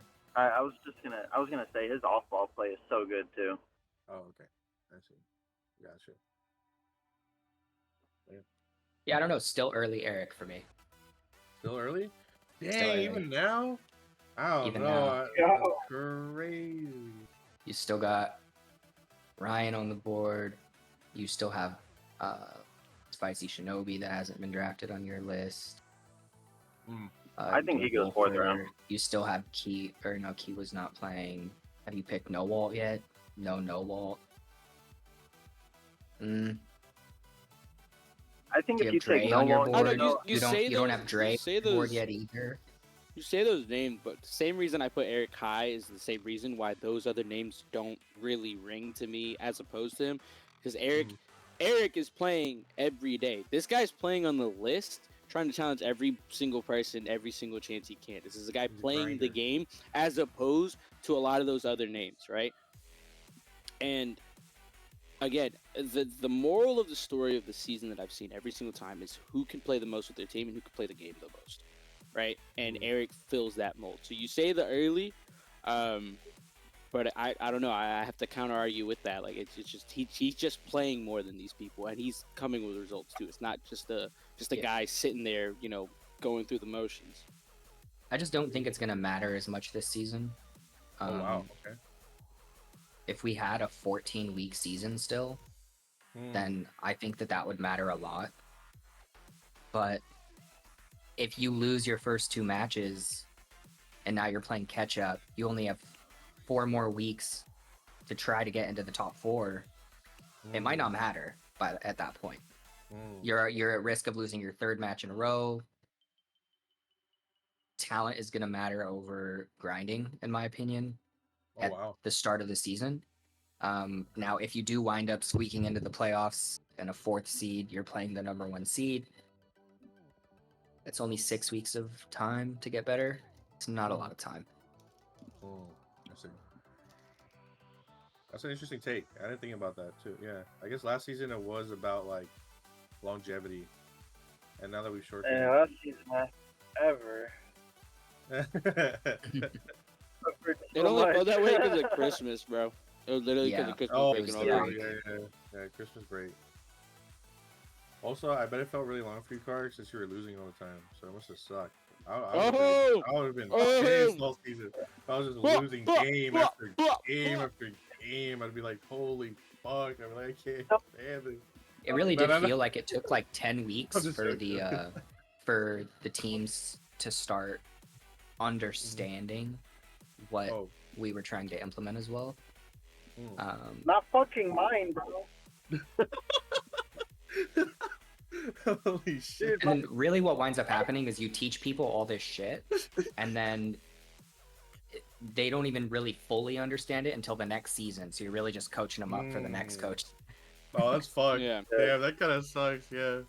That's true in a way. Yeah, bro. Okay. The coaching session lasted so long and went so in depth, and then like we do so good in scrim, or we would like know we understand the material, but the second it came match day, oh hell no, all that shit out the door. It's just horrible. It was so bad. Oh, yeah. God. It's hard. It wasn't it's even not like, easy to learn this stuff. Yeah, and it wasn't like a specific person or 2 people. It was all 3 of us, or all 4 of us, just struggling as a unit. I just want to say I had full input on my team, and we actually did pretty good during the season. It's just we got unfortunately I wasn't able to play the last series in playoffs. But I felt really bad about that because I went to Japan and that sucked a lot. Well, Japan was Going great. to Japan sucked. Well, Japan was great, but not being able to play in playoffs first round was kind of ass. But Bro, you went from one island to the next. What are you talking about? Yeah, basically, I went from one island to the next. Yeah. But I'm gonna go ahead and you did your use pick, right? Or did you not? I don't think you did. No. Okay. I went. Who you got, Justin? I went Eclipse Frog here, bro. God, it's so this low. guy is it's hungry. So low. You give him as a person who was on his team last season, you give him a little too much credit, but that's not to say it's fully unwarranted. I think it's just a little misplaced. All right, I think he's third round, right? Okay. You think of some of these other players. That's the biggest thing, right? You can't look at these players on their own. You have to look at who else is around there, I guess and you have to look at who's picking. Right? Some people are doing their homework, and some people are just saying, "Ah, that guy looks cool." So, Mulig. Come on, can we give Mulig a little bit? We can give Mulig a little bit of credit. Yoki, if you found out how he's picking his people, oh no, nothing makes sense. Oh god. Which even then it does, but yeah. Mateo's a really good pick. And so is Rectals. I feel like Rectals is a good okay, again, it makes sense if you found out how he's picking. Alright? This is a game. Put your comments down below, right? What do you think he's doing to pick his picks? First one to get it right gets a $5 McDonald's gift card. Alright? And I'm holding it if you get it right. Coming straight from Yoki. I feel like it's just stats. Like he's just looking at the stats and. All right, that's a good guess. Oh yeah, fair enough. He's definitely closing his eyes and going, "Eeny, meeny, miny, mo," right? That'd be crazy. No, I I'd be don't like, bro, All no right. way. So, who do you got for Alright, yo. Sosa? Okay, so for Sosa, now I think No Walt falls here. I Right. feel like No Walt Skeeter fast. I feel that's solid. I feel like if they work together and get better together along the season, even though it's a short season, I still think there's time to grow, and I think they start being in that playoff team by then. So Uh, that's just me. We can say all the bad stuff that we want about Mulek, but I think Sosa has had the most questionable pick so far. no, Sosa came out as well. He said verbatim, I don't know, bro. I'm just picking. That's verbatim what he said. Now, does he have a little bit to it? Like when he had the drip pick, you know, he's like, yeah, I've seen him play. I feel like I can coach that up. I'm like, hey, all right, touche, right? That's Fast the thing is mad Sosa cow, will I don't say think that. that's bad. Sosa will say that, but you know he's a thinker. He really the thinker, bro. He's really a thinker. I feel like he's thinking a little too deep though. I Hey man, he's I living do his think life. Yeah. Go ahead, Carl. I do think No Walt will fall here. I think it would be really good for Fast Mad Cow if No Walt falls here. However, I still don't think Skeeter's here. I still don't think Skeeter will be second round. I think there's another good, player bro. that you can put there. 100%. But Yeah, I honestly, agree. I agree. What? I'm throwing Skeeter into that half spec team. I think Fishy will pick up Skeeter in this next pick. I think I think Skeeter- he falls as a sub. I think he falls as a sub. Really. Skeeter's a I sub? think it's- No, I think can't it's allow really this to close. happen. This is slander. Mm-hmm. This is slander at this point. I cannot do allow think this. it's really close. Skeeter, I want you It's to prove close, these it's boys close. wrong, bro. Either Skeeter, I end need of you round to- I need 3 you or to sub, show and these that's a guys your dangerous skill, spot bro. to be. Right, that's a dangerous spot to be when it's that close. Yeah. Dude, Skeeter, I don't show think it's these- possible Show these guys for him to fall that far. how it is, bro. So Has he improved since I last saw him? Is this what I'm hearing? Is he's just improved from the last time I saw dude, him? he's improved, bro. I played with him in combines and shit, and I'm like, damn. This guy's a whole different player. He hits the ball. He does not whiff. Okay, that is Holy huge. That shit. is huge. I Oh know my it's God, ironic when we damn. say, "Oh my God, he's hitting the ball," but that was one of No, his no, biggest he's- problems. That He's motherfucker hitting could the not hit the ball. ball, bro. He's hitting All right. that shit. I'm like, God All right. damn. So look, All right. this dude. If he's not picked second round, someone's throwing. Someone's throwing, bro. That's all I gotta say, in my opinion. Fair. But who you got? Just Who you got for what Sosa? do we think for Sosa? So here, okay, I'm throwing this in there because I'm like, I guess from what I'm hearing about him, this is where he goes. He is B tier. Is Enzo? Things I hear Bass talk about him. Maybe Bass takes him on where I don't have the stats. I could have done a little bit more homework on the actual statistical performances. But you know, where's the fun in that? Well, Yeah. I think Enzo comes out here. Yeah, I think that's just a well-rounded team. Thank you. You got Fast Mad Cow Eric, right? And if Enzo's who Bass is telling me he is, that's a perfect pick. Now, if that's also who Bass is telling me is, I see Eric and Enzo flipped, right? I think that can still play out. You know, Enzo in the second round and Eric in the third. Okay. But yeah. Yeah. But I just don't know who he is. Yeah, I think if Sosa's able to get Enzo here, if Enzo falls this far down, I mean, Sosa's like cheating the draft. I'm not gonna lie. That would be insane to have him in the fourth round. No, yeah, someone's cheating, bro. There's some like inside trader type Inside stuff. trading. Yeah, Someone traded up happening a pick. Someone, Yeah, like, I don't know someone, what's someone going bets on. at McDonald's, bro. Like- Someone bets at McDonald's. But yeah, for Fishy though, here I'm gonna go with Dre as the final third round pick. I think Dre is good. I just feel like people might undervalue him a little bit because he switched the controller, and like Jay said, I think GMs might be thinking in terms of this being a short stint, right?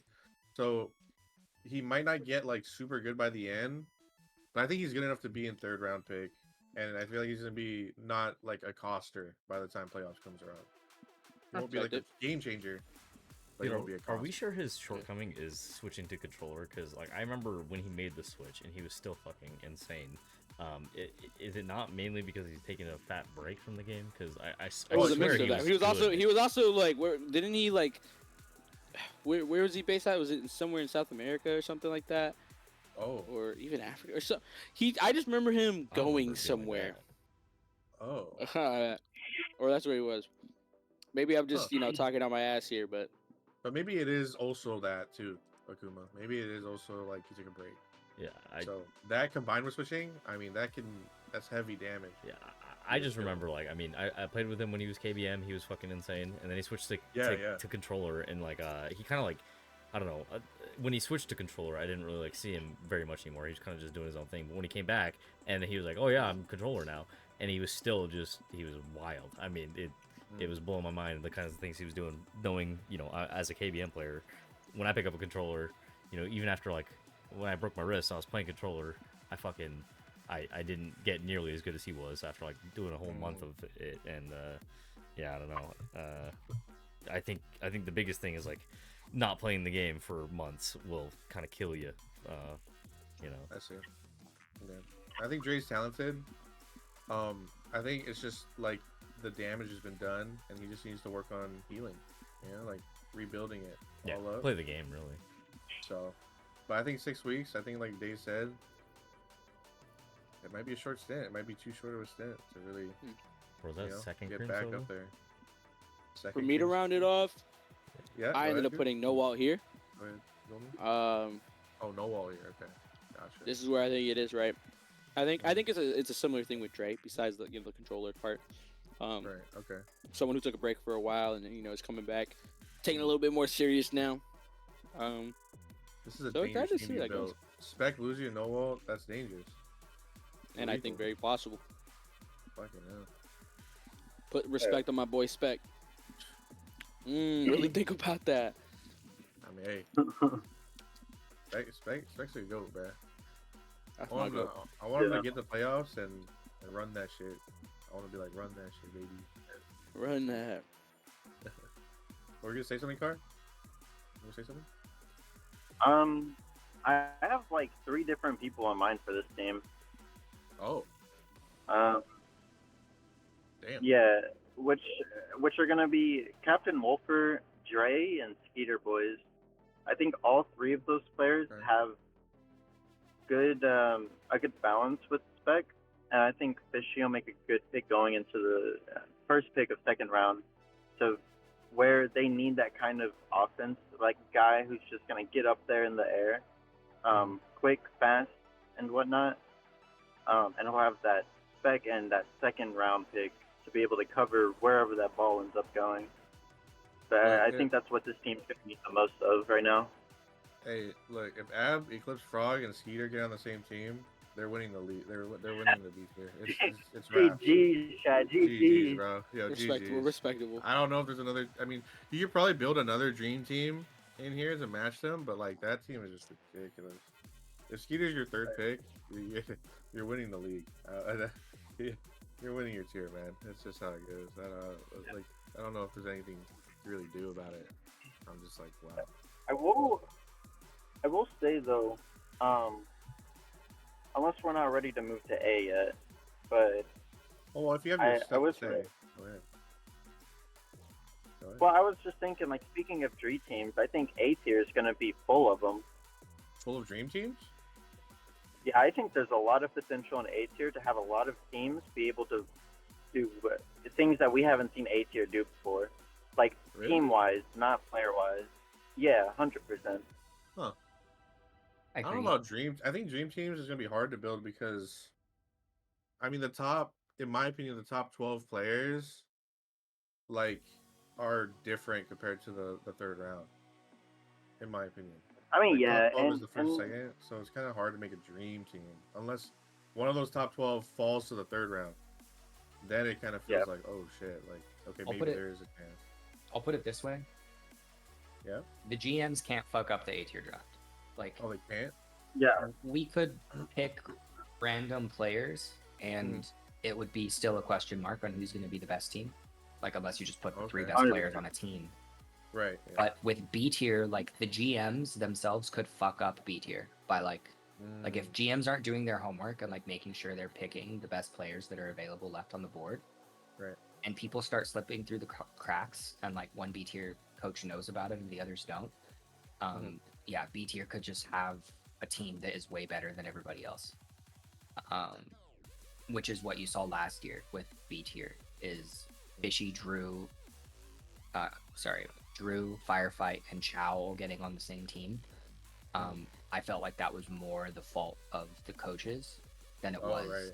Like their team was just more talented than everybody else.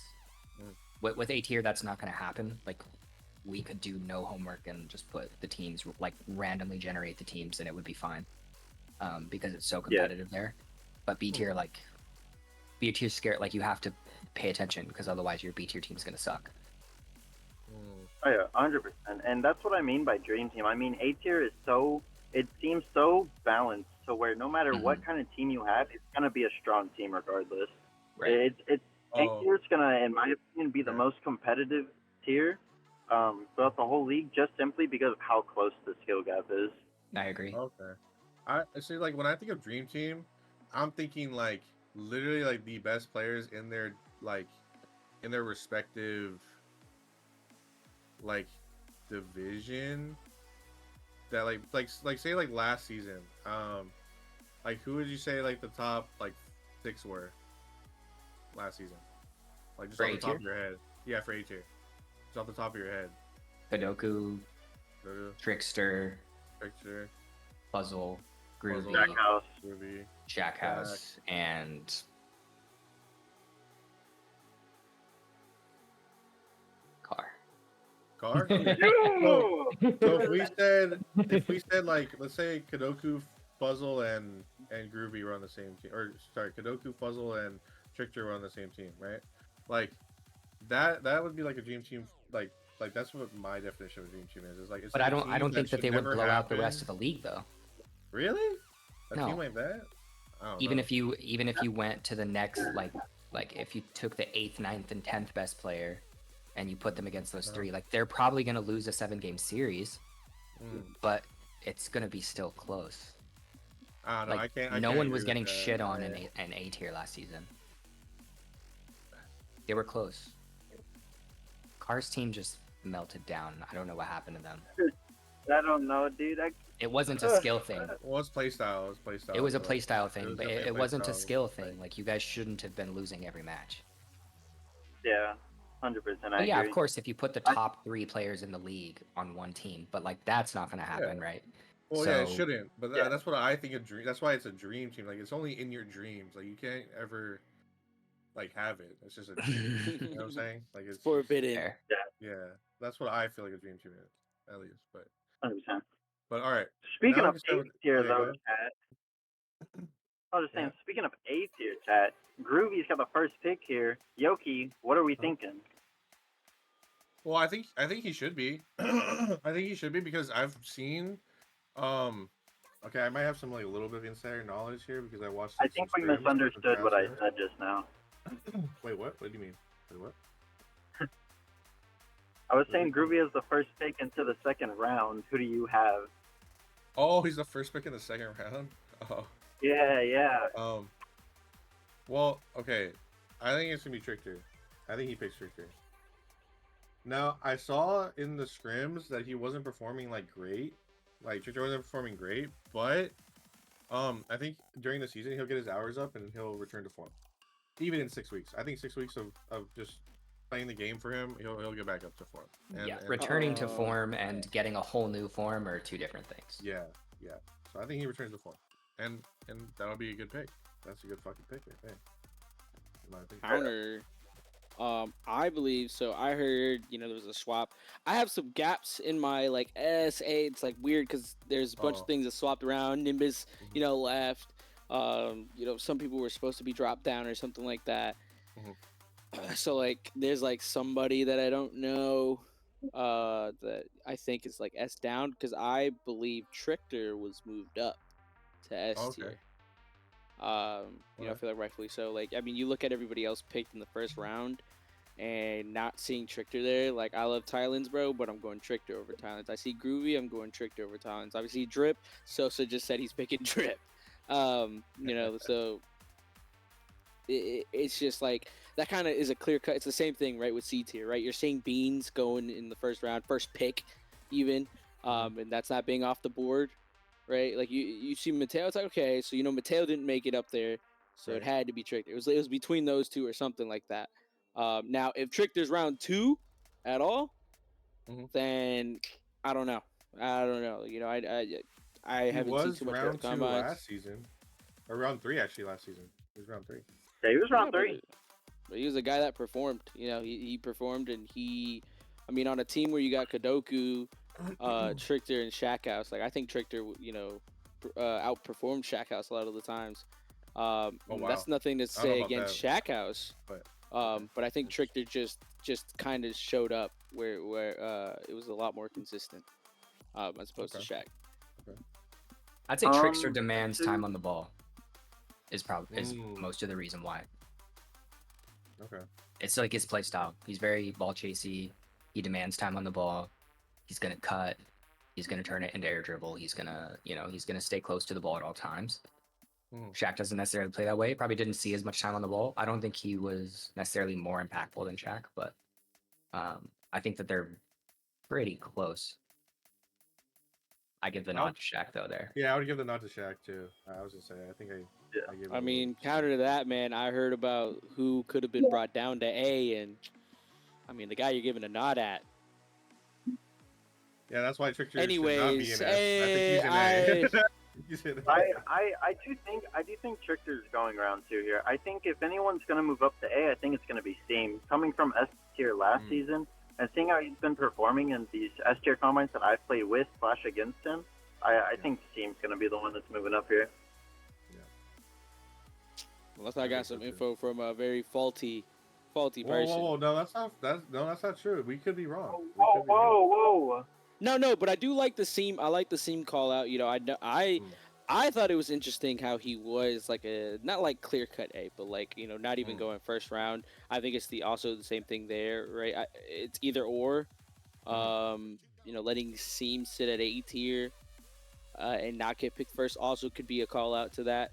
Again, a lot of things are messed up. Even with our picks, again, you have the people that dropped out. You have the people that are in. I'm still confused on who replaced who. Yeah, it's really confusing. It's just a guessing game. Yeah, but I ended up going with NJ here. Hey, that's not bad. I played with him. We smoked Ignited Drip and Ryan Block, bro. Bro, me and him, we smoked them in scrims. That shit was hilarious. I was like, oh my god. So I feel like Bass is the kind of guy that can scope out that talent as well. Ironic that I guess he's Europe, right? Like EU. Yeah. But again, I think Bass is the one that's gonna run that there, and he's gonna get that pick there. Well, actually, Carr was there too. We all smoked Ryan and Ignited, and NJ is a nasty. Dude, NJ is nasty, bro. He's fucking nasty with it. However, I do think that's a little bit early for NJ. I think NJ is second round tape. I think he'll be later in second, so. I think for Groovy here, I think Groovy's gonna maybe go with something familiar, and potentially pick up Darty here. Oh wow, Darty. Well, okay. So the thing is, though, I like the thought though. I like the thought process. How you getting there? Your thought process getting there definitely rationalizes that. But I think as opposed to what's left there, right? Like calling Glaze, even like I'll get ahead of the gun here. I've got U car right next after that. Why isn't it U up there, right?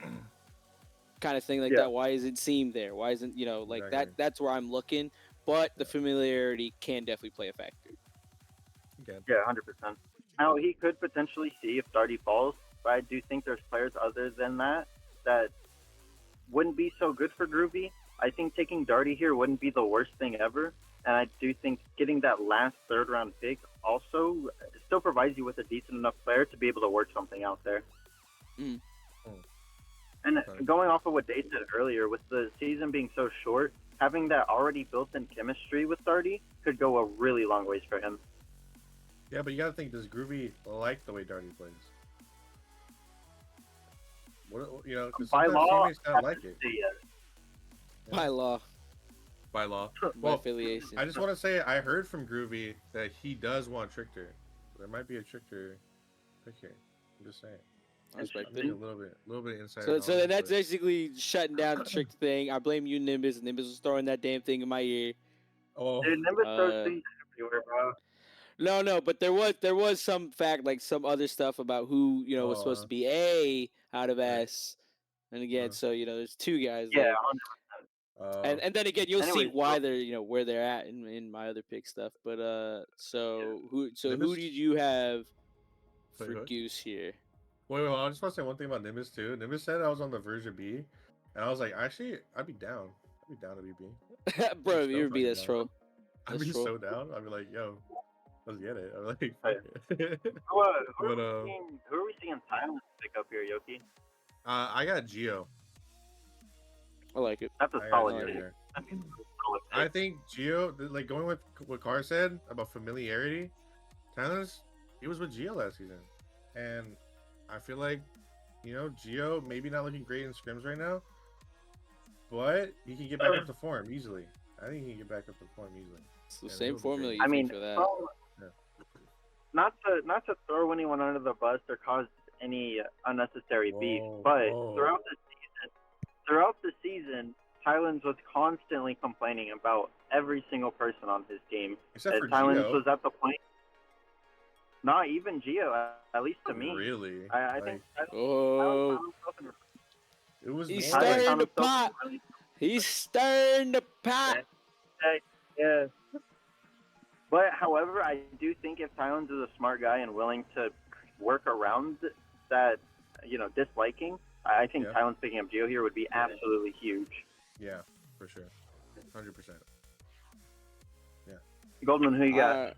I have an inverse. I don't know how much. I mean, Goose will definitely listen to times, right? But this is where I have you going, Carr, because I see Goose trying to coach you, based on the scrims, right? You're yearning to learn how much you're improving. This is where I see you go. Is it interchangeable with Sosa? I can definitely see that as well. But I'm gonna lock mine in for Carr here. I think also a shakeup, right? You're gonna go the same formula of familiarity. I think a change of scenery is just as important, right? It's a new season. You're also going against different teams, different compositions, different coaches, right? It's a different coaching style on each side, right? So you're trying to do what you can to make sure it's all good there. So I think Carr goes here. That's a fair pick. 100%. Yeah. And talking to Tylenz a lot, being good friends with Tylenz. Shout out Swiggas. But Oh yeah. Tylenz, me and Tylenz have talked a lot, and Tylenz enjoys playing with me just because of the way that I play the game. Really benefits his way of playing the game as well. Me, Tylenz, and Yoki have talked about this together. But I mean, I don't think it'd be a horrible pick. I do think, frankly, that Geo would be the better pick. However, if I do end up falling here, I would be insanely happy, especially with Goose as a coach. That'd be phenomenal for me. Yeah, but if you're on his team, who's he gonna whine to? I'm God. He'll whine to Goose and Maples. He'll whine to Goose and I will. Who's your next yoke? Sosa? I think if you want to pair something with someone like Ignite Drip, I think you gotta go Zoffy here. The Zoffa. Ooh. Zoff, I like. He's fast. All right. He knows a bit about threes. I think he's a little rough around the edges, but he can learn with Ignite Drip. They can sit in the call together with Sosa, and he can be on the whiteboard, tapping at things, and both of them writing their little notebooks. You know what I'm saying? Like, I can see it. Yeah. So, I think Zoffy is definitely a solid pick here. I do think he'll end up falling a little bit further down, but I do think whoever gets Zoffy with these first initial 6, that's going to be a really solid team. I played against him in a scrim once, and Zoffy is he's something else. He's so fast, and he's so good at reading the ball. Yeah. He'll definitely be what is it called? A sleeper pick. Okay. I believe it. What about you, Goldman? I've got Siem going here. I think with the support of Drip, it's going to be a good dynamic duo, especially with the likes of Sosa. Like, there's going to be a lot. Like, Drip's going to learn threes like he's never learned threes before, and you need someone that can keep you grounded for that. And I think Siem is very capable of fulfilling that role, right? When it comes down to it. That's a guy that's also threatened being S tier, right? So it's not, like you could have went a different way, right? You know, so could first pick CM into drip, and I think that still works just as fine. But I think he can get away with it here. Now, if Seam isn't S, I think he's being chosen over Trickster. Actually, if that does happen, but I don't think so. I think he's an S, because if he was an A and he was barely on the verge of S, he has to be picked at least first segment. I don't know. Yeah. I'm Yeah. just it's a little too far for me. Yeah, I think, frankly enough here, I think a good person to pair with Drip would honestly be Geo. I think Drip and Geo could go a really far ways. And speaking of Seam, if Seam does end up staying in A, I was going to say it, but I do think he ends up pairing up with Thailand here. I think Goose is going to want to get Seam back. But for Drip, I think Geo. I think he'll go ahead and pick up that Geo. Okay. Well, that's interesting. I would say that's. I mean, if Do I Seam not does, know? Is that a bad take? No, I think that's fair because Gio and like, because when I played against United, he does like to control the ball a lot more. So I feel like him and Gio, him and Gio, they both love the control. I think they could read each other pretty well since they both play the same like style-ish. So I can see it. I could definitely see it for sure. Yeah. So, but we're going on to Fishy, right? It's Fishy Day. You know, Fishy. Yeah. All right. So, unfortunately, I don't think Carr can go anywhere before this because I think he's kept. I think he's fucking kept. There's no fucking way Fishy lets you go. He has to be keeping it. I don't believe it. If people could tell me, Fishy himself could tell it to my face. I won't believe him. I'm like, you're fucking lying. You're fucking lying. Okay? I know you're lying. So I mean, yeah. I mean, I'm pretty sure that that's what's happening. However, no matter how many times I ask Fishy about it, this guy will not tell me for the life of him. So I honestly couldn't be like a definitive on it. Right. But I do think this is gonna be where I fall. Yeah, it has to be. I think it has to. Yeah. I ended up going with, you know, like, I guess I completely forgot about the keeper pick side and, you know, how it plays in the year. But I don't know. Again, you know, you did perform where you need to in S, so there's a possibility there. But I think otherwise, you're seeing Zoff come here with Fishy. You know, that Ryan Block Zoff combination. You know, they play a lot together, a lot. So you really, if you can hammer down into that with a good third, and Fishy's got a great mind now, especially with how much he's been on the coaching side of threes, to be able to help solidify that. And Ryan's a very smart player, right? He's not someone that's just gonna, you know, brush off anything. He's gonna listen. He's gonna pick it up well, and you know, the mechanical capabilities of Zoff. There's a lot of threats there. Oh yeah, I could agree with that. I think if I'm not keeper, I think Zoff could also fall here. Oh yeah, Zoff I think falls here. I think that's one of those dynamic duos that you just can't pass up on if you have the opportunity to. Yeah, they play twos together a lot. Like, oh yeah, a fuck ton, dude. It's crazy. So that's a good dynamic duo to work with. 100%. And you know, going into this puzzle pick now, I just wanted to say I feel like it's gonna be a little interesting to see how Daze decides to build his team here. No trash to anybody. It was really weird for me to see Puzzle end up getting to be the second round pick or the second pick in the first round. He's way better than you. I trust him. Okay. Anyways, he's way better than you. Trust me. I'm sorry, bro, but this guy's better than you, dog. He's better. I'm sorry. Honestly, it makes me kind of excited to see what kind of creativity Daze is going to be building around him. And it's really hard for me to figure out what kind of player he wants to play with him. But I think Trickster is going to end up falling here. I mean, if he falls as far, then you probably got to pick him. Yeah. You might be throwing a little bit if you don't pick him. I'd be like, are you sure about that, brother? I'd be like, are you sure about that? 100%. But since I have Trickster where Bass is, so on my list, unfortunately, he can't be picked. Now, what surprised me last time we talked about this was when Dave said he's trying to build a aggressive team. And for me, I never thought Fuzzle to be aggressive really until he said it. And then now it opened my eyes. Like now, whenever I like remember me playing with Fuzzle, like in threes or twos, like whenever we just queue together, I'm thinking, oh shit, I guess he is kind of aggressive. Thinking about it, like he loves to pass, like really fast. He loves to go up for passes. He likes to be mid for passes.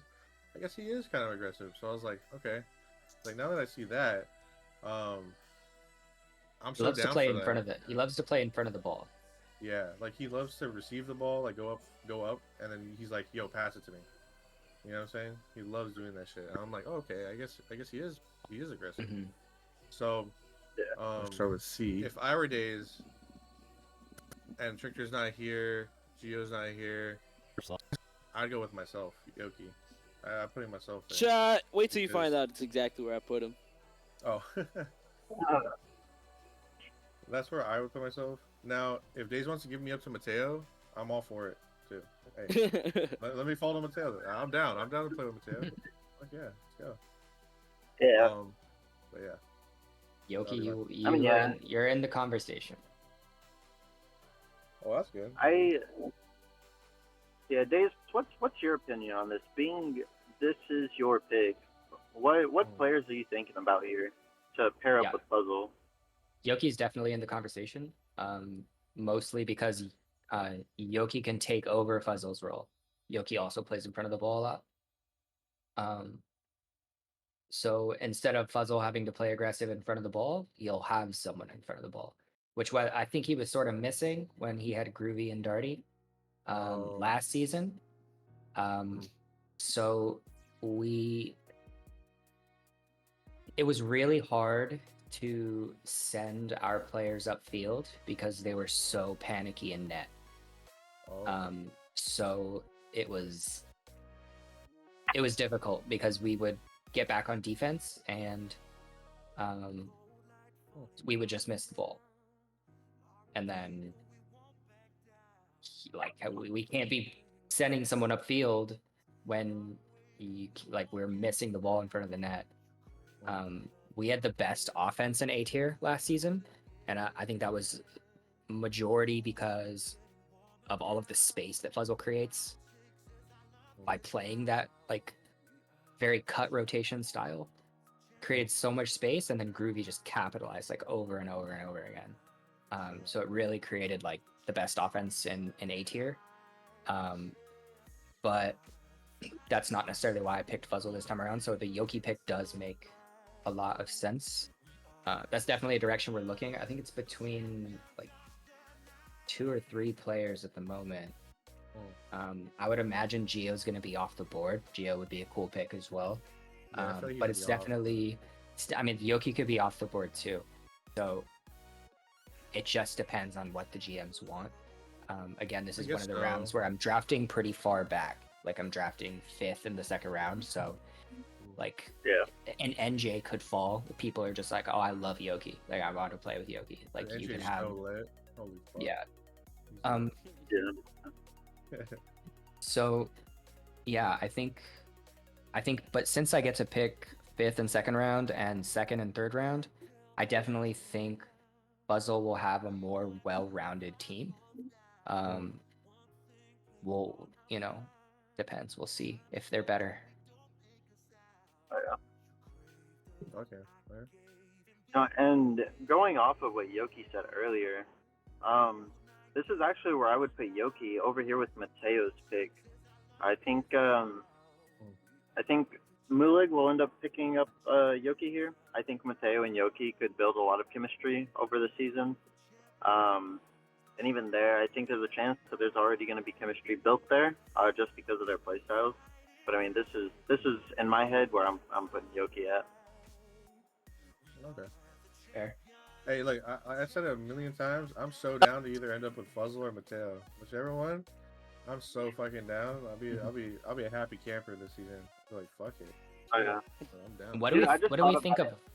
Who knows stuff about Audicle? Okay, so He's okay. that's someone that he's someone He's that I had okay. missing that I didn't know who he was. I haven't you seen want me to give you gameplay the, yet.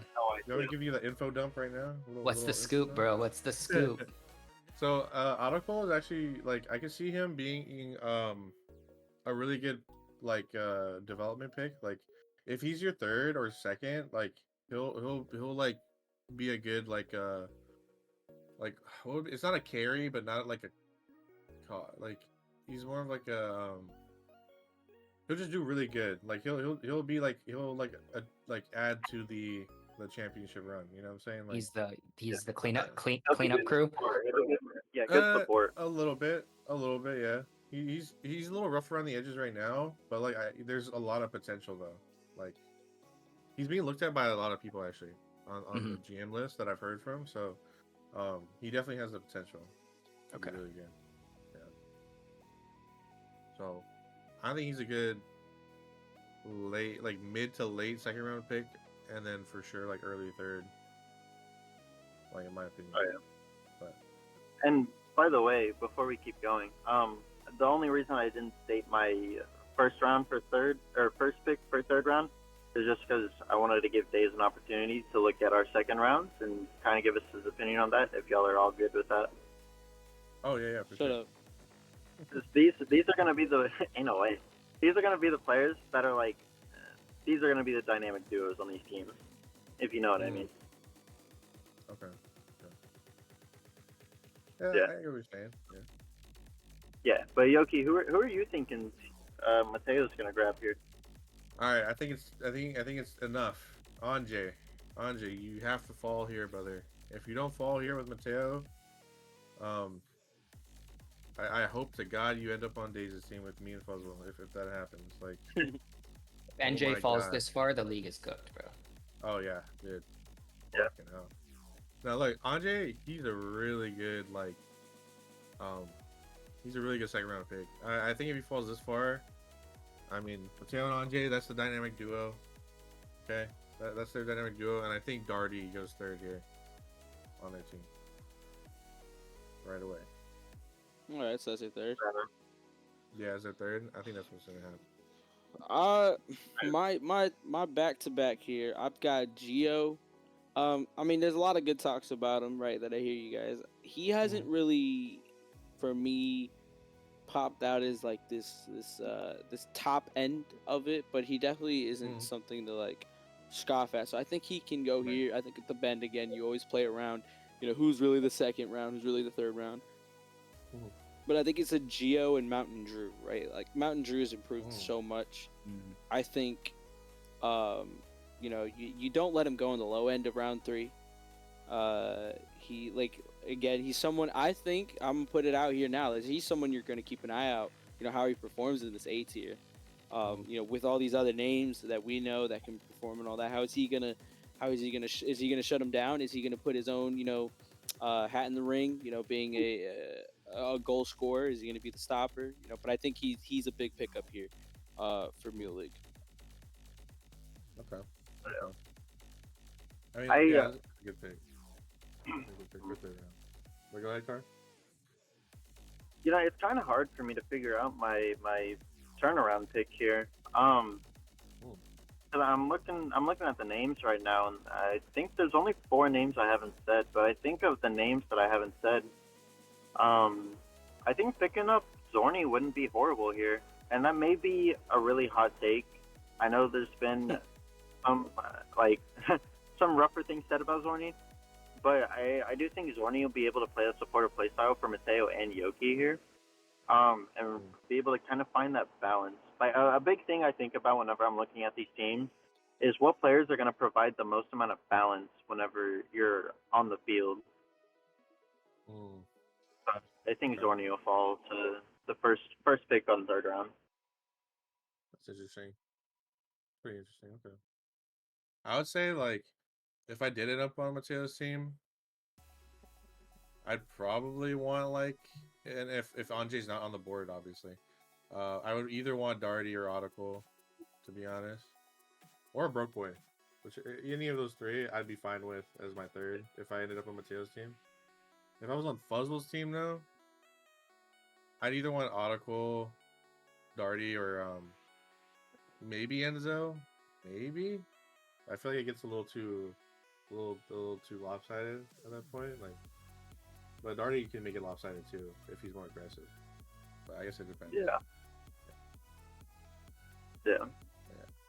Speaking of though, Days, looking at these, second round picks here, paired up with the first round picks, are there any teams that you see that are a little bit more scary than others, or you think it's pretty well rounded here?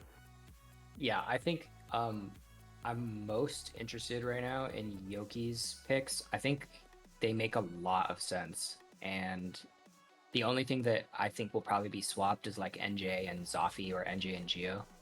I don't think NJ goes. He just doesn't go that late. I don't know if it's on J or NJ.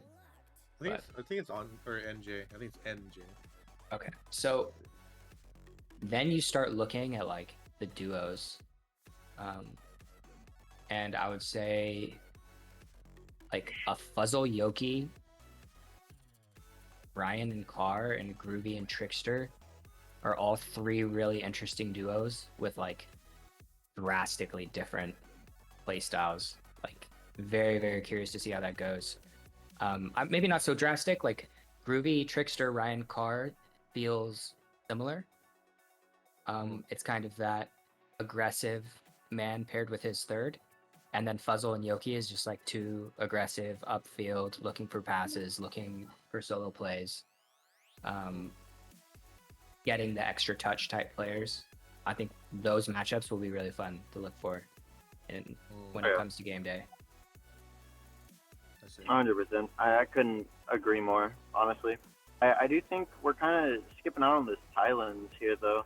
I do think Thailand, if he picks the right way, I think Thailand and whoever his second ends up being could be pretty scary. I don't know how much you know about Thailand, but no, I do. I just didn't mention him because he has Mateo with NJ, so I think Mateo and NJ is broken and it shouldn't happen.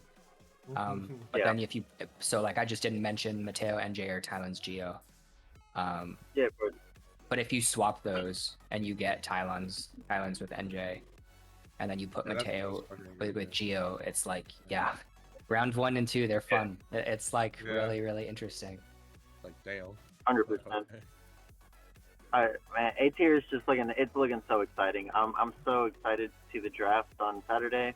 I'm so excited for next week when we get to play in our preseason match. I'm so hyped. Yeah, preseason match is gonna be fun. Ryan Carr seems very interesting. Yeah, I thought. Hey, Carr. By the way, I was gonna say, now that you actually have a really good player on your team, you better not fuck up, bro. Like Ryan. Hey, bro.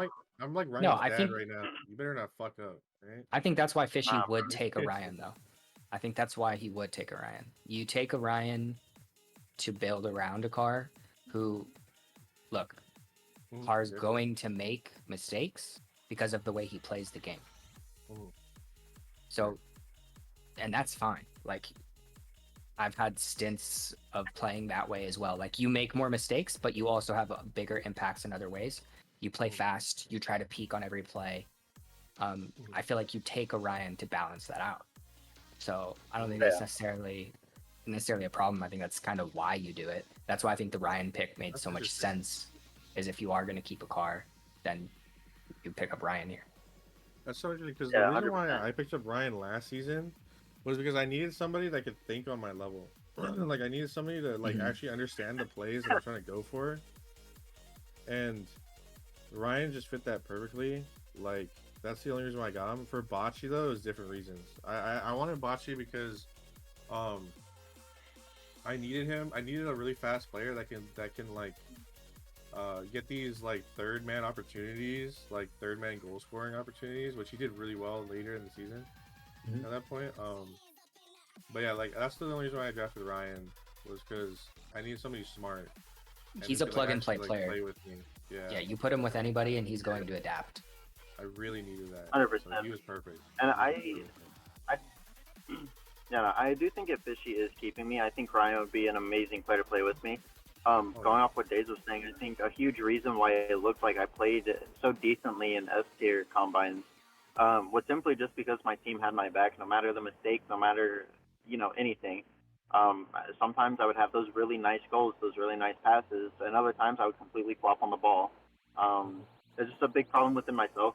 Me and Bass talked about it. Me and Mario, me and Goose. I mean, Oh god. it's one am I back?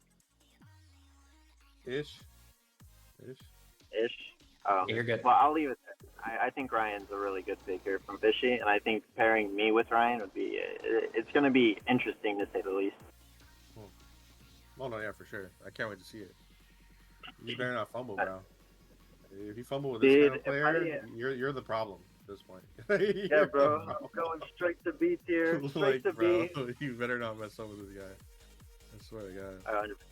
Anyway, so going back into the third round here, with Days. Who do we think Days is taking up? Let's go Justin first. We've had Yoki first on a lot of these. Good, Justin.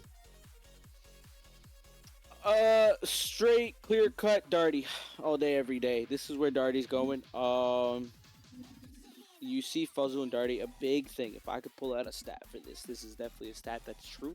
A stat that is out there. Darty and Fuzzle were one of the deadliest duos in A tier last season. It was just an understanding they had with each other, the way they played, their chemistry. Everything was checked, right, for what you needed with those players. And when you see it like that and you've got a Yoki, right, like you talk about that guy that needs to be able to perform. I think the biggest thing is who's going to be your third man, who's going to be the guy that's going to lead it.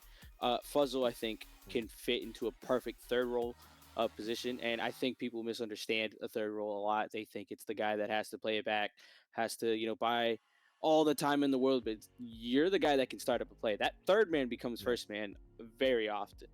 And it just comes down to that. And Darty, first off, is a shooter. He can place it wherever, whenever, however, right? So you see a team like that, that is a deadly team that I think you just can't break that up. That's it. Yeah, like honestly, so, real quick, yeah. I wanna ask Justin here. So basically, if you go Darty here, we're basically subbing last year's team, right? Groovy for Yoki. Do you think that makes us a better team? Oh, 100%. Or worse team? I think you know where you went wrong. And first off, that team lost on a very close game. There was a lot of niche things that happened. There was a lot of it was weird. Things that went wrong that shouldn't have went wrong. Right? It's the performance under the lights. I think you can run that back and perform where you need to. And a Yoki swap, right? I think he's gonna fill in a gap. It's gonna be a different, atmosphere. If you're running the exact same team, it's like, okay, there's a little bit of niche stuff there, but it just sets you up for a new run, a different way to approach it. And it could definitely go up there. I could predict if you get Darty Fuzzle together, no matter what, I think you can definitely make a finals run. Yeah. And I just want to say, last season, during the like league play or whatever, I did sweep Shack House and them, and then we lost playoffs because I wasn't there. That's all I gotta say. Sure. So, all I gotta say. Yeah. So Yeah, and I don't think that I'm not trying to compare Yoki to Groovy in terms of like who's the better player, but just like who's does that make the team better, Yoki? Yeah, me and Groovy are pretty different. Like he's more like controlled flicky. I'm more like air, like just fucking jump and aerial and like like just go hard. But like better. I mean the vibes will be better. No, I'm vibier than Groovy. No offense, Groovy. Yogi, just a chill guy, chat. But I know the vibes will be better. That automatically makes me the better pick. So yeah, does Yoki bring a championship vibe? That's what I'm looking for. I don't care about the other vibes. He knows what's up. No, I do this think season, so. I win. I should. Yes. Yeah. Go ahead. Yeah. I do think so. It's gonna be kind of hard for this draft to happen with Darty being a third round player this season. Especially with Fuzzle having such an early third round pick. I do think if Darty does fall to Fuzzle, I think Fuzzle and Darty are gonna really make something happen. And it just seems so difficult to get Darty to play anywhere else. I think this is the only place where it really makes sense that Darty gets picked up. Yeah. Plus, I just want to say I play a lot with Fuzzle and Darty individually, so I already have chem with both of them. So like, yeah, I already know how they play. They already know how I play. Like, it's pretty just. I'm just like plug in basically. Like I'm not a plug in and play player. Usually you have to get used to me, but like in this case, it's probably the best. Like just plug it in, and it'll probably just work. Yoki's the butt plug. I mean, I'd love to be for most of the people in the GHQ. That's that. Yes. Yeah, what if we did instead of the CrashCast, it's the Freaky Cast? What the hell's going on here? Oh Hey shit! yo, Oh shit! hey yo. Let me not be a Yoki, guest here. We gotta make all the people that don't want to be a guest as a guest. That's just how it works. Unfortunately. But yeah. So, let's get this going a little bit. I'm gonna go with Audicle though here for days. That's what I'm gonna do. I'm gonna go with Audicle because Darty obviously hasn't fallen here, can't fall here on my list. So, I'm going with Audicle. He'll be a great like third. I think he'll like. I know you think that like sorry. What is it that you said about me, Days? That like how I play, and like with Puzzle, like it's just like the more aggressive like You play in front of the ball a lot, and you play for a lot of solo. Yeah, yeah. Like I feel like that's so interesting because I feel like most of the time, like nowadays, like especially when I'm playing with Thailands and like in the CSA league, like it's weird. Like I feel like I pass more because especially when we played against Shackhouse's team, the way we won is me just getting the ball mid after beating two people and then Ryan scores. Like, that's pretty much how we won that. Well, who was it that played threes with us the last time we played? It was me, you, and who? Do you remember? Was it Wait. Sosa? Was it Sosa? Played threes? Wait, are you talking about combines or we're talking about? No. We just played like ranked threes together. Wait, what? How long ago was this? This is like. Kuma. We played with the Kuma, didn't we? Like, No, but before that. What? Yeah, I'm pretty sure. I don't remember. You're asking So, like, a lot of brain here. What I've seen from you generally though, it more comes from like when you have two players in the lobby who are better than you. Okay. So, like, that's obviously like your gameplay is going to change from whenever there's three players in the lobby who are the same skill level as you. You know. So that's just what I've seen from you when you played with me, and I'm pretty sure it was Sosa. We played like a little batch of matches together, but like we were kind of like, you know, going for the ball, getting crazy. No one was really in position for you to pass, but I could totally see you being that player. Cause like that's all I can remember. Like the teams that we beat and like stuff like that, and like it's just mostly me just getting like a cracked ball mid, like a ball that shouldn't have gone mid, but somehow it does, and then like we just score off of it because it shouldn't have gone you mid. Play in front of the ball. Yeah. Well, no, like it was more like I was like soloing, I guess, but like soloing to get it mid rather than soloing to score, I guess. Yeah, well, soloing is not always to score. Like, I mean, a lot of the times that I'm air saying. dribbling, Okay. I'm just doing it to take a 50 in the right direction, you know? Right, that makes sense. That makes sense. I agree on that maybe. Hey, real quick, Yoki, what was the name you said? Because I'm like looking at the chart and I'm not seeing a name. Audicle? Oh, because Audicle is a player that joined mid combines. I'll put the name in the chat. So he'll be okay. So he'll be round 3. Okay. Wait. Hey, look, I'm around the community a lot. This is my advantage of being around the community a lot. Wait, I'm confused. What do you mean he joined mid? Oh, not Audible. What do you mean? What do you mean he joined mid combines? I'm confused. Like he's not on this list that we had. So did he like? Yeah. So he joined. Yeah. What the fuck? Wait, you're telling me I could have joined the league? Yeah. Oh, what the hell? You can get on a wait list. Yeah, you can. You can still get on a wait list right now. All right, I might do that. We'll see.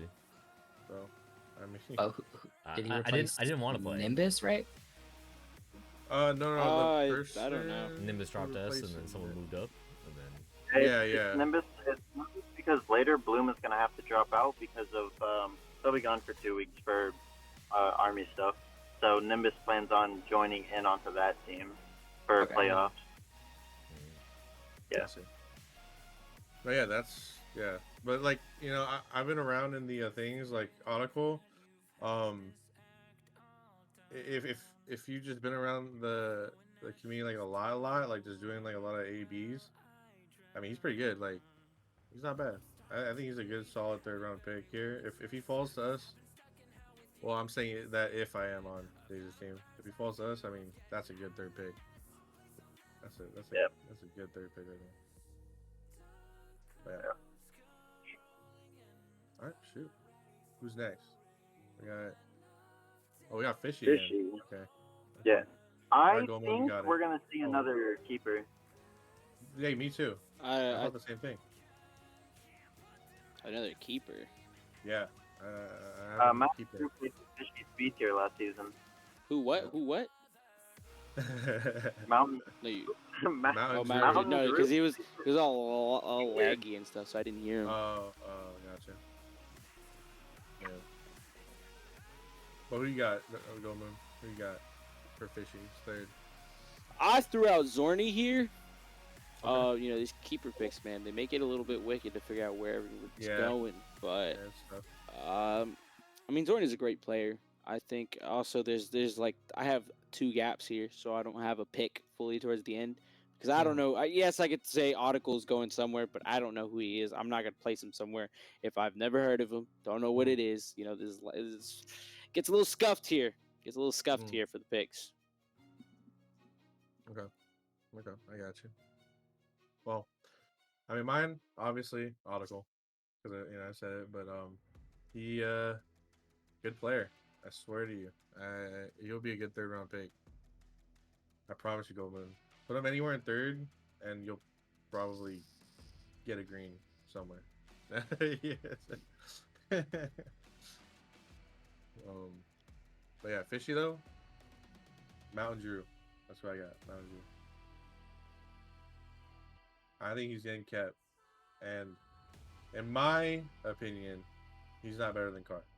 So I think he'd be third keeper. Yes. Wait, and out of curiosity, sorry, did you already make your guess there, Goldman? This is Zorny. Yeah, Zorny. Oh yeah, Zorny. Yeah. That's why I got kind of lost when I was looking at the screen, but I found my way back. Lost too. I like the name versus what I'm reading. Oh yeah, see, I don't know. All right, you're good. I see it. But yeah, shoot. Next one up, Sosa's. Who do you think is Sosa's third pick, Goldman? You got? I threw out Broke Boy here. You little cutie. Okay. I think you could fill in there. Do not ask me for the next 2. I don't know what I could say Audicle, whatever. I don't. Tricked or Audicle, I don't know. But Trickster. But I got Broke Boy there. Trickster might fall up in the higher end. So, Okay. They set me up. They set us up for failure here on the predictions, bro. When Nimbus rage quit because he thought he was gonna be A, and then he found out he wasn't, and now he's living. He's living with his sadness. He's such a loser. Anyways, who we got next? Okay, so for my Sosa pick, I think Enzo falls here. Finally, so like I said before, I think Enzo comes up from B tier. I think he's in this last 3 here. Now the reason why I think Enzo would go here for Ignited and Zoffy is because I think Enzo is a little bit less aggressive, but I think it'll be fine since Zoffy's aggressive and Ignite Drip isn't that much. So I think it'll balance out for them, and Enzo will be a good third. That's what I feel. Yeah. I mean, for me personally, I think I'm going to go ahead and agree with Justin on this one. I think I'm going to throw Broke Boy here. I haven't said anything about NJ or Article yet, which would be my remaining 2 picks here in the end. But like Justin was saying earlier, I don't know either of those guys really, so I have nowhere to put them, honestly. But I think my list finishes out with Broke Boy here. Bro, Anjay is nasty with it, bro. He cannot be a bottom third round, bro. 100%. I've only played those 2 series with Anjay, and it's not enough for me to be able to determine where he would belong compared to these players that I've seen play over and over and over again. Okay, fair enough. I guess since I played with him for both series, like I don't know, I just know that like he does think. He has a really like logical way of thinking. At one point he told me like, no, don't do that. And I said, no, fuck that. I'm doing that shit. And he was like, oh, okay, okay. And I was like, yeah. I was like, yeah. And then we like scored some dumbass goal. Like we scored the most dumbass goal. And I was like, you see? I was like, you see? Like, come on, bruh. I'm like, he's like, yeah, you're right. And then, like, he's a pretty chill dude. Like once you like get the vibes going. So Yeah. I think he's good. Logical thinking. He has the ability to work with the vibes. And he's got that skill, bro. I saw he hit crazy shit during that game. That's all I gotta say. Yeah, of course. Goated. But yeah. Next one, I think we got is Goose, right? Thailand's Geo. Who are you rounding this roster out with, Goldman? Article? I don't know, man. Like I said, did I hear what I said? I don't know what's going on here at the end, brother. I've got 2 gaps in my damn sheet. All right, because so I don't know what's going on. Let's have you just name the last 2, and I'll name my last 2 then. Since I'll throw out Article and Trickter, man. You know, Trickter probably flipping out with somebody. If I had to say who he's flipping out with, let me see. I lost where my list is. There it is. He could swap in with Geo. You know, I could see that maybe. But again, I don't know, man. I don't know who goes where. Okay. And I mean, I'll just 2 my last picks out: Zorni and Broke Boy. Not saying that I think Broke Boy deserves to be here, or Zorni really, because I just think it's more team building. Like whoever the first 2 are, you're just gonna fall where you're gonna fall because of like the play style, like just team building, like how the GMs are gonna build them. Like 100%. Kind of just how it's gonna go. So it's really just whatever the GM's thinking at that point after drafting the first 2. Yeah. That's pretty much it for A tier. So let's get this S tier going. Because we've been at this for a while. So let's go through this thing. Fucking my Tostitos. What the fuck? The live ones. What the? The fuck? What? Ow! Oh Wait, shit! it's not me! Oh my god! Hey yo! Homie's fiance better have a lot of patience. I know. Yeah. What's up, guys? All right, well, let's round this off, yeah? Yeah, I'm recording. Yep. All right. You good, bro? Yeah, I'm good. All right. So anyways, S tier, man. A lot of crazy things here. This is the cream of la crap. All right. Yep. This is where it starts getting a little schwicked. I mean, dude. I guess we're just gonna go right into it, man. We've been at it. We've been grinding this biddy. Okay, so Mulek with the rubies, I like that. Alrighty, off that first pick. And I think he follows it up. I think Ruby's gonna talk Mulek's here a little bit, and he goes Samino here. You know, with the keeper picks. This I understand the keeper picks a little bit more, right? So I know Kyle's gonna be up there. I know Goose is gonna be, you know, having to pick himself. I'm a little bit curious as to where Sosa has to fall because of the way the rankings work there. If he becomes a 2nd or a 3rd for his own, you know, pick and stuff.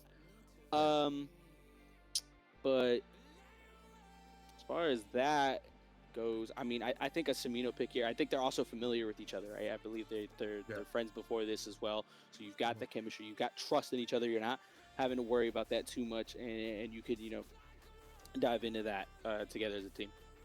Okay. Yeah. Well, I mean, go say ahead. the same thing.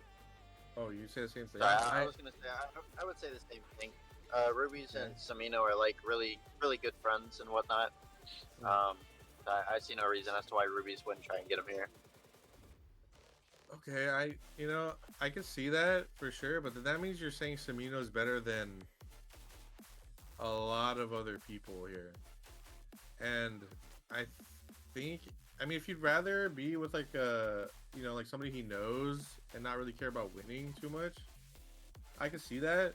But if he cares more about like like actually like having fun during the season. Plus, I think Semino falls to him anyways on the 3rd.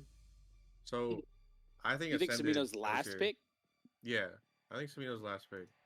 All right, so let me I stop you right agree. there. I agree. Let me stop you right there. You stated Semino, might be, if he wants to win, yada yada. There's other people that are better. Yeah. And you said Ascended. Yeah. Ascended's a great player. Ascended's improved too since last season. And I've seen the improvement. All right, and there's people that I put him over. Yeah. But I could even say Semino's. Semino there. I think I'm sticking to it. Right, he's getting that pick. Okay. Because of rubies. But you've got Bloom, right? You got Nem. Yeah, Bloom. You even got Kadoku, right? I don't know about Kadoku being better than Ascended, but I can agree with Nem and Bloom possibly being better. Heck, if everybody even wants to be on that train, that Delta's so good, are you gonna say he's better than Delta, right? From what my understanding 100%. Is there. Yes. 100%. I think Ascended's way better than I'm just pushing my own agenda. Okay. Okay. Now, I'm not going to fully disagree, but I think when it comes down to the Bloom and Nem, I cater Bloom them. And Nem, I understand. But, that's how I see it goes. Yeah, I get it. The only reason why I don't see Bloom going here is because of his military thing. Maybe that causes a hitch and things, and like you don't want to deal with that possibly. I think that could be why. As for Nem, I'm not too sure how much Rubies and Mule like Nem. Like I'm not saying like I know something is on the low happening. No, like I don't know shit. But like I'm just saying I don't know if they will. Like I feel like Ascended is more of like a all around like okay yeah he's good in every category. Like there's no real like things we don't like about him. And then I feel like Faith will like Nem. I feel like Faith loves Nem. Will love Nem. You know what I'm saying? And like that would be the next pick. But I'm just saying like the timing of one thing about Semino I've noticed whenever I played against him, he's one of those players that, in my personal opinion, I haven't seen him really impact the field very much. I would almost kind of bring him in a similar conversation with like the current Reddles. Like he doesn't bring so much there. Hence, Reddles was booted off Genji. I just think Semino doesn't offer a lot to the field. I do end up thinking Semino will fall around 30. Calm down there, bro. First off, horrible take with the Reddles thing. Let's not even get into that, or we're gonna be here for another hour. No. All right, versus Justin, who has not been to a major. I'm a Justin boy, right? That guy's got the same name. He has not been to a major in the last 2 seasons. Reddles has been there twice. Dude, he's getting trolled. He's getting trolled by his team. Bro, Part the 2-piece are arguably like better than the worst Magic Bear and Cheese. So I don't know, man. Really? It's a little, especially like in the beginning. Like they should have been. They should have been like they were heralded as like really good. Anyways, just saying. Yeah. Anyways, for days, I like your insight too with the whole Bloom part. I think that's still like Bloom is still a good player, right? You're losing him for 2 weeks. Can you perform in that? I think that'll be fine. Like he's still going to be there for the playoffs. So I think Bloom comes in after with the days. But I do see Bloom and Nem are interchangeable for me here, right? With the keeper picks, with how it plays out here. I could see Days going with Nem. I could see Days going with Bloom. Both of them perform differently. So it's now a matter of how do you want your team to be, right? Days. I really enjoy his insight and how he's going about this GM route because he's looking at it. He's forming a team. He's forming a style of a team. He's not just picking the names. He's not picking the good guys, the bad guys, right? He's wanting to be like, okay, this is how they play. This is the stats they tend to bring. How's that going to fit in this mold? So I think both of those he can't go wrong with.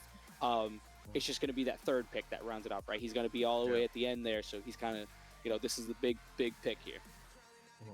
Right. Yeah. 100%. I think here for Faith, I think I would argue the same thing. If I have to choose one, though, I do think he's going to end up picking Nem. Nem over Bloom here.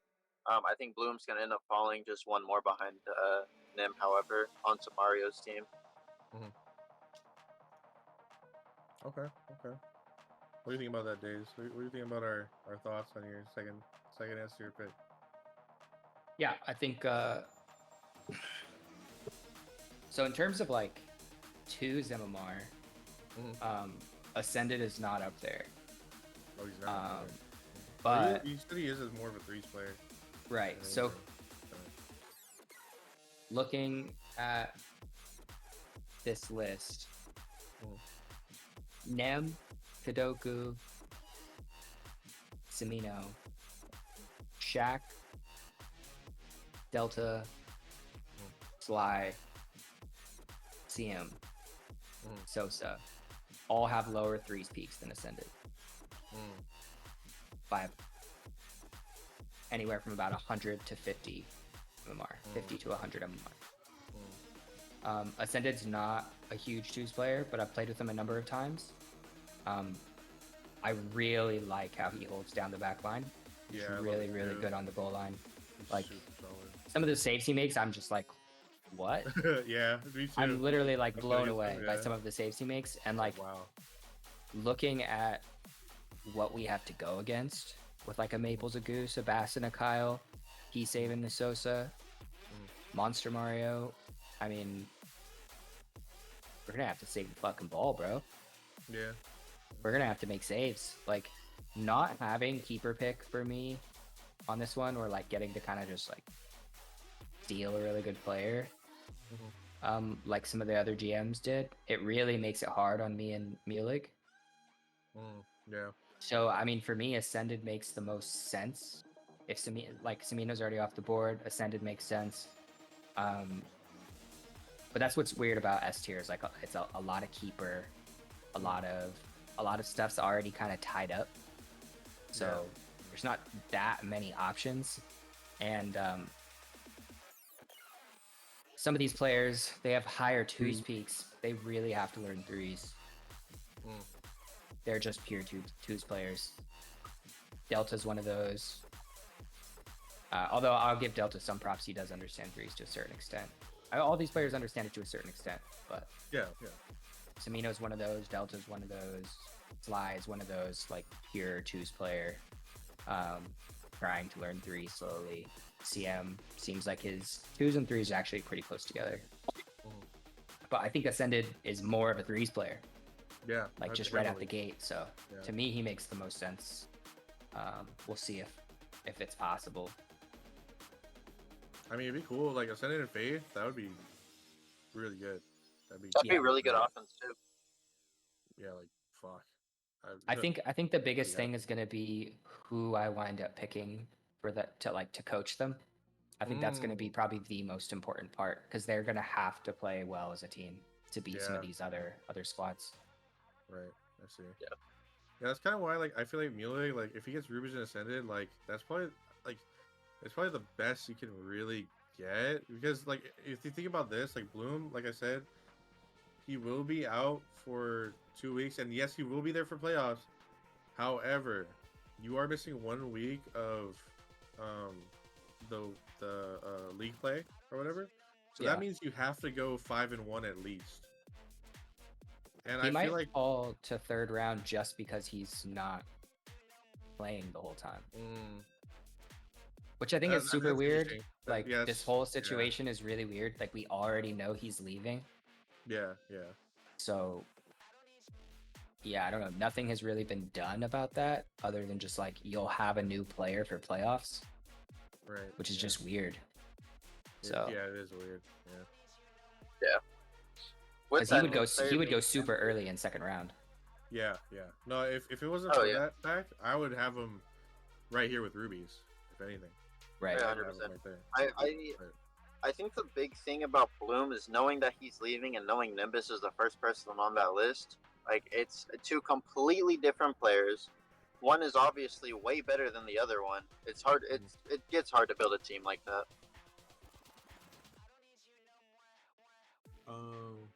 Oh wait, Akuma, I think mine isn't Nem, it's Ascended. Nem is for Faith. Nem is for Faith. Just letting you know, Akuma. Yeah. There you go. Alright, cool. But yeah, Gomu, what do you think for Days' 2nd pick? I think it's Nem. I think Nem fits. Days' 2nd, it's the same thing. It's that mix with the Nem Bloom, right? Like, there's that second part of it. that everyone's so concerned about with Bloom, but that's still a guy that's going to perform, right? He's an 88 overall, but he competes, right?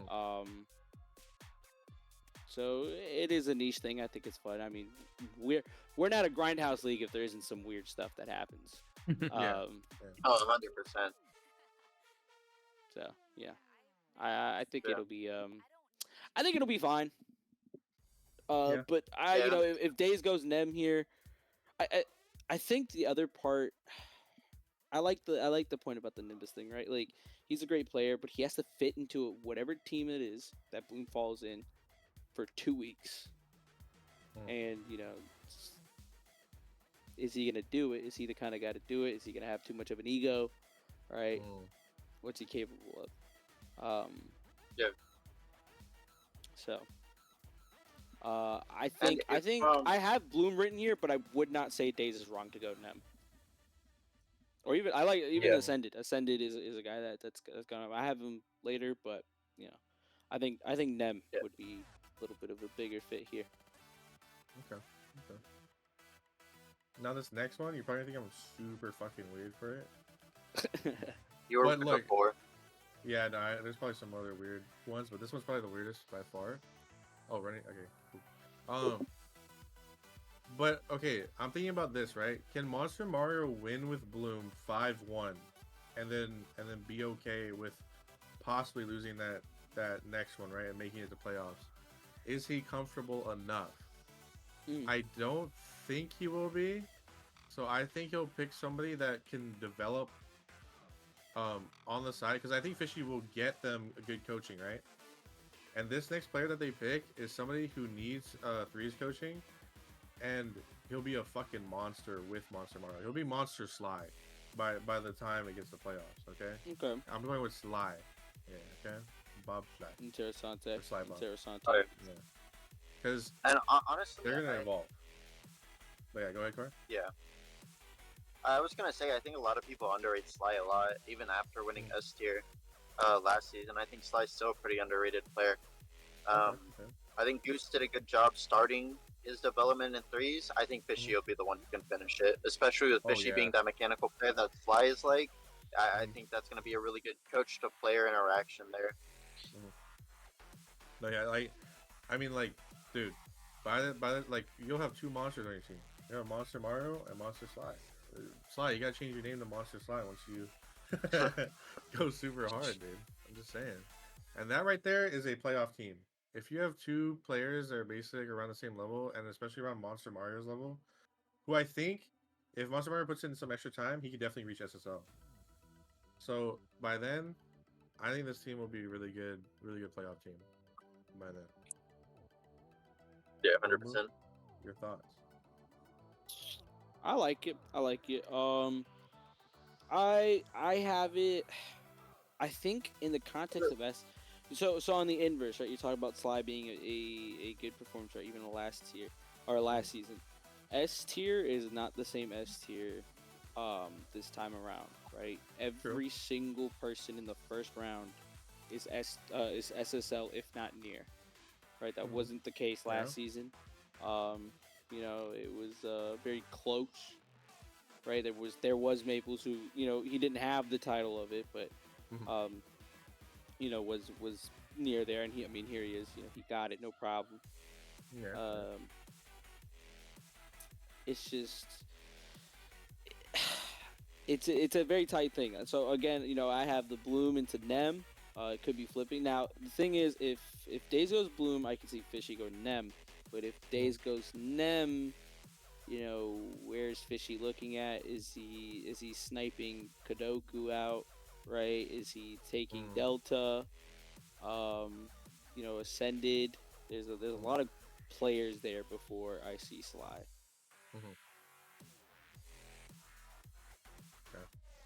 Okay. Well, like I said, I think he'll just be a better, like, even though he's a developable player, and even though there's a short stint, I think Sly has the talent to take these 6 weeks and turn him into a monster. I think he has the potential, and that's where I'm kind of betting on. I'm kind of betting on his talent, his natural born gift. You know what I'm saying? Like, can he do it? And that's what I'm betting on. And plus, Sly has reached GC3. So he has reached GC3 along with Monster Mario reaching GC3. I think Sly can now move over and get that GC3 level play with threes in that 6 weeks. I think he's got it in him.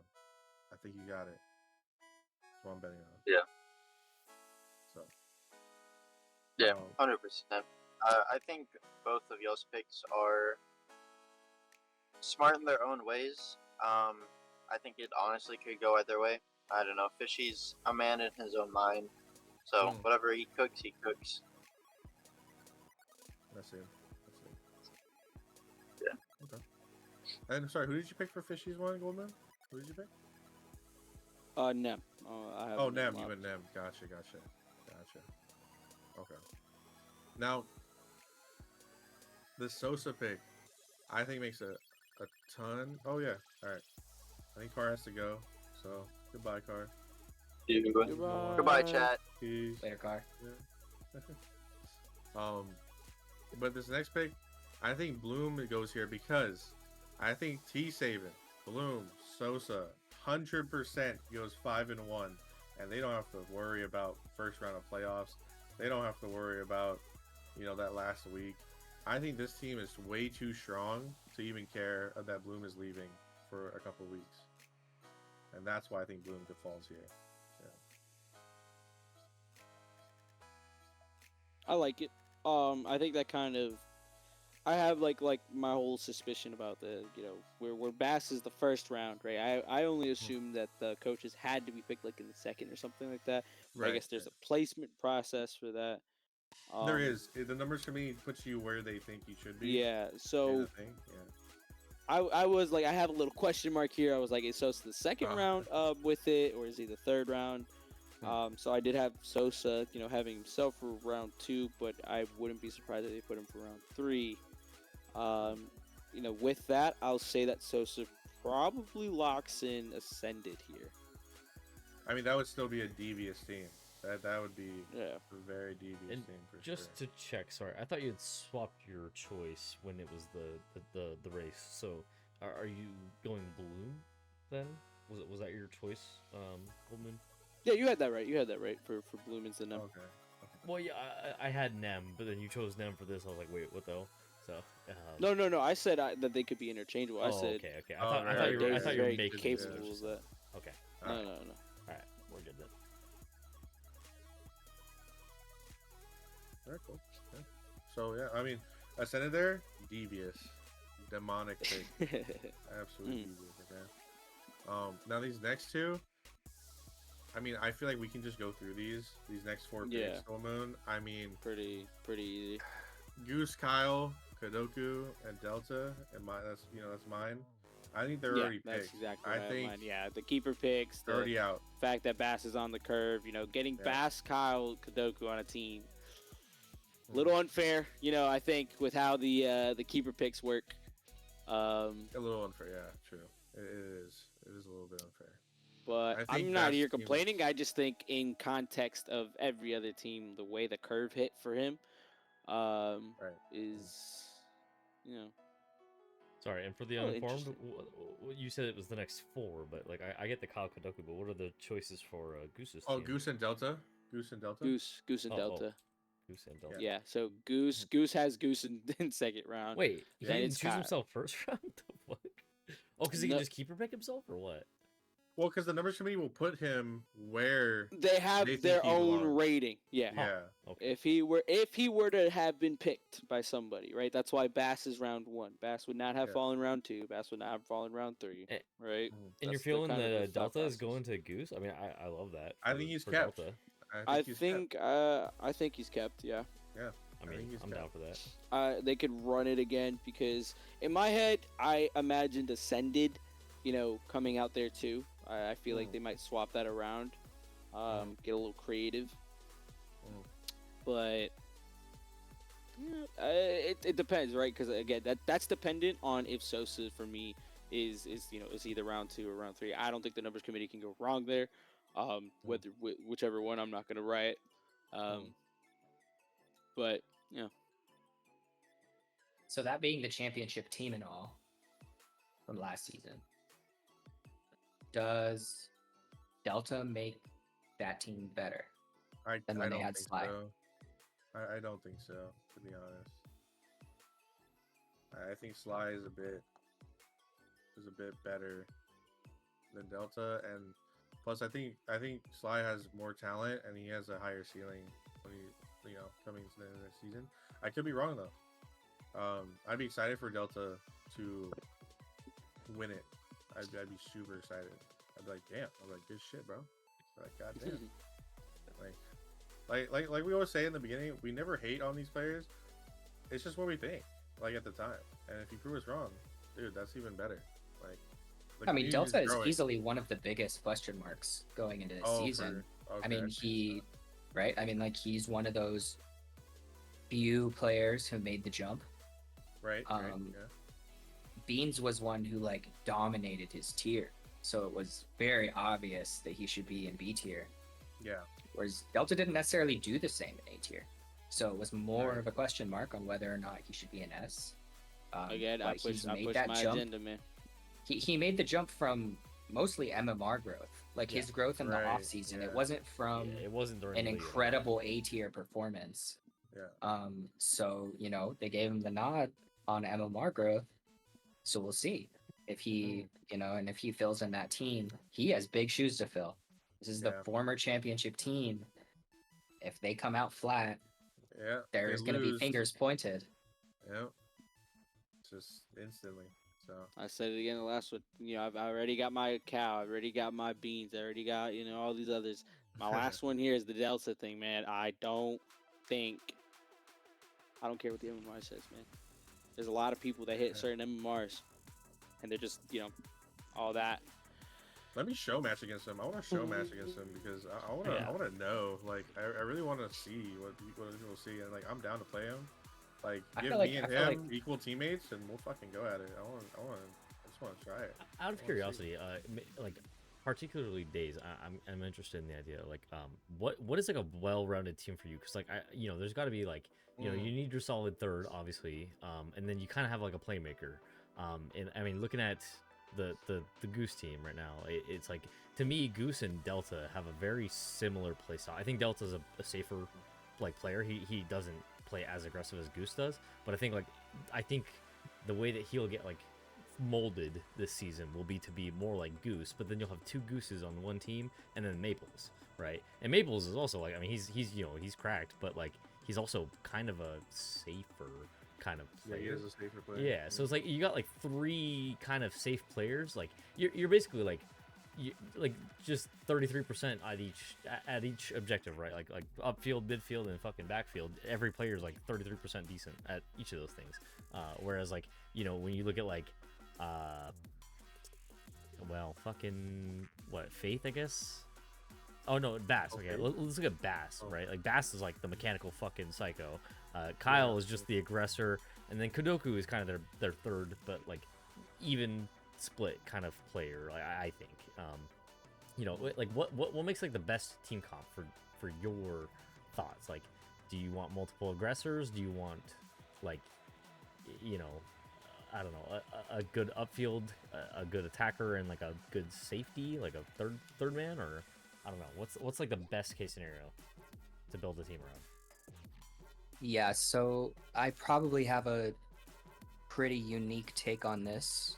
I don't know if my fellow compatriot GMs would agree with this, but I think it's less about the team comp and it's more about the best player on the team being bought in. So there were some really freaking good players last season, and they just couldn't mold in and like figure out how to play with their 1600, 1650 teammate. They're 200 MMR higher. Like T Sabin, if he winds up on Sosa's team, or he's on Sosa's team, that's like a 400 MMR gap. So what Maples does so well for his lower rated teammates, if you go and look at his statistics, his time on 100 boost is significantly higher than everybody else's. Like to the point it's almost double everybody else's. Damn. He never uses his boost, so his lower rated teammates are never out of boost. Oh. And like Okay. you need your 1600, 1650 player to have boost. Yeah. That's going to be the biggest thing. If they're Right. boost starved, they can't defend a 19, like a player that's 250 MMR better than them. They just can't. Yeah. So I see what you're I mean, I had like Likewise on my team, and he consumed the most boost in the league by far. And like me and Sosa were often playing on 30 or 40 as last, and it made it really difficult. Maples doesn't make that mistake. Wow. And so you have to adapt to the fact that you're playing with people who aren't as good as you. And so the more that the S tier best player shares the wealth in that category, the less likely their lower rated teammates are to make a mistake. I feel like that's one of the biggest factors when you have like a really, really, really good player, another good player, and then a mediocre player. You can't just ball chase in threes and then expect your lower rated player to be able to read what the fuck you're doing. They've never seen that shit before. So you just got to take your time, pick your spots, and be deadly when you can. And that's exactly what Maples does. I think that's what makes him so good in this format. Yeah, that's pretty good insight, actually. Wow. I didn't think about that. I wonder, like, did you look at that, like, stats? Like how did you find that? Like, you just went looking one day? You're just looking at, like, all the type of different stats? Yeah, you can just go open AS scrims and go to time on 100 boost, and Maples is, like, double the amount of time. He spends about a fifth of the game on 100 boost. Okay. Wow. Right. So he's not just taking corners. He's not burning 100 boost on every play. When he picks up his 100, he just sits on it, and he just drives around. And I've watched his gameplay, too. Okay. And so his teammates get access to so much more boost. Damn. Okay. That's pretty cool. All right. Well then, I guess that answers your question, right, Kuma? Like, basically, like what he thinks. I mean, I kind of didn't answer it, but I answered I mean, it. yes and no. I mean, Right. answered specifically about their team, but not necessarily the question of like overarching, like what's the best composition. But we don't necessarily need to. I really was like more so concerned, like to me the ideal, like, I mean, a team like Bass, Kyle, Kadoku. Is kind of like what I envision as like a well-rounded team. You need your I think super aggressive mechanical player mixed with the other two, but like, see, basically what I was saying is I don't think any of that matters. No, I get that. In this tier, yeah, in this tier, it doesn't matter, because if your super mechanical player, aggressive mechanical player is your best player, your other players can't keep up with you. And it's not for a lack of trying. They just actually can't keep up with you. They can't press the buttons like that, bro. Yeah, but I mean, isn't that also like based off of a for lack of a better word, skill gap, right? I mean, because like Bass and Kyle, I mean, Kyle's arguably, well, I think is better than Bass overall, or if you're looking at like MMR wise, but in terms of MMR, they're very close together. Whereas Kadoku's the one that like needs to bridge that gap. So like maybe he'd be the one, but like I also know Kadoku is that kind of safer player. He doesn't really hammer boost. He'll hold on to it for a while too, not nearly as well as Maples, I would say, but so Bass and Kyle can kind of afford to use boost out the ass on that team, and Kadoku can kind of play it safer, and reserve his boost. If he's like left last man back defending against like one of the Maples team, maybe he's not going to do as well, but I think that the Bass, Kyle, Kadoku team is the outlier because of the way that the keeper picks fell. Yeah. Kyle got kept, and then Kadoku moved up to S and got kept. Yeah, like as an A-tier player, it's just it's crazy. So like, yes, you're right that this team comp is better, but if it was just a fresh draft, this team comp wouldn't happen. It wouldn't happen. It just wouldn't be possible. So in that sense, like, it wouldn't matter as much. But yeah, you're right. Like, in order to take down that team, you're going to have that team comp, or you're going to have your best player completely bought in to the idea of allowing your lower rated players to go and like be confident and do their thing, and you don't have to peak every play. All right. Yeah. Fair enough. Sorry. Keep going. No, don't apologize. It's a good question. Bro. Yeah, I was actually really interested. And it was really interesting. Like when you were talking, I was like, oh wow, like this is like new. Never heard it before. Like It was out of new all for the me years too when I I played. found it. I was like, oh, that makes sense. Gotcha. Okay. So, but on this next one though, for the Sosa pick, I think Sosa is where falls here on the third one.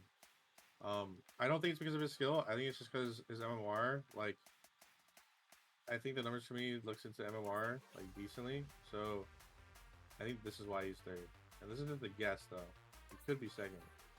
Could be completely wrong. But this is what I'm guessing. What about you, Gomer? Yeah, I mean, again, with the way it works, it's just kind of where I fill them in. It's a fun dance up there where it's this ascended delta, like knowing for sure what Bass is going with. Also, my understanding with the keeper pick, I mean, it was only one, but even then, in the way that he works in the bend there, it was, he would only need the one. But yeah, I think Sosa, he has himself here. And then it just leaves the last, 3? Yeah, last 3. And if you want to go like a Spitfire here, maybe we can. If you want it. Let's go bar for bar, except I have a missing one because I don't know who's up here. All right, well, I can do mine first, and then if you want to base yours off mine, try. Yeah. But I got. I see why it's different. I see what you did. No, yeah, I see what it is. Which I mean. Oh wait, where is it? What did you see? Your difference, where my gap gets filled. Oh, okay. Just throw in your picks, Yoki. Okay, I got Seam, Shack House, and Samina. Okay. That's what I got. I've got Sly, Seam, and then Shaq. Okay. I think they rounded off there. Yeah, Shaq is the interesting addition here. Also making the move up to S tier. Yeah. Probably more statistically and eye test deserving just from the A tier perspective from last season. But is also much improved. Yeah, he has improved.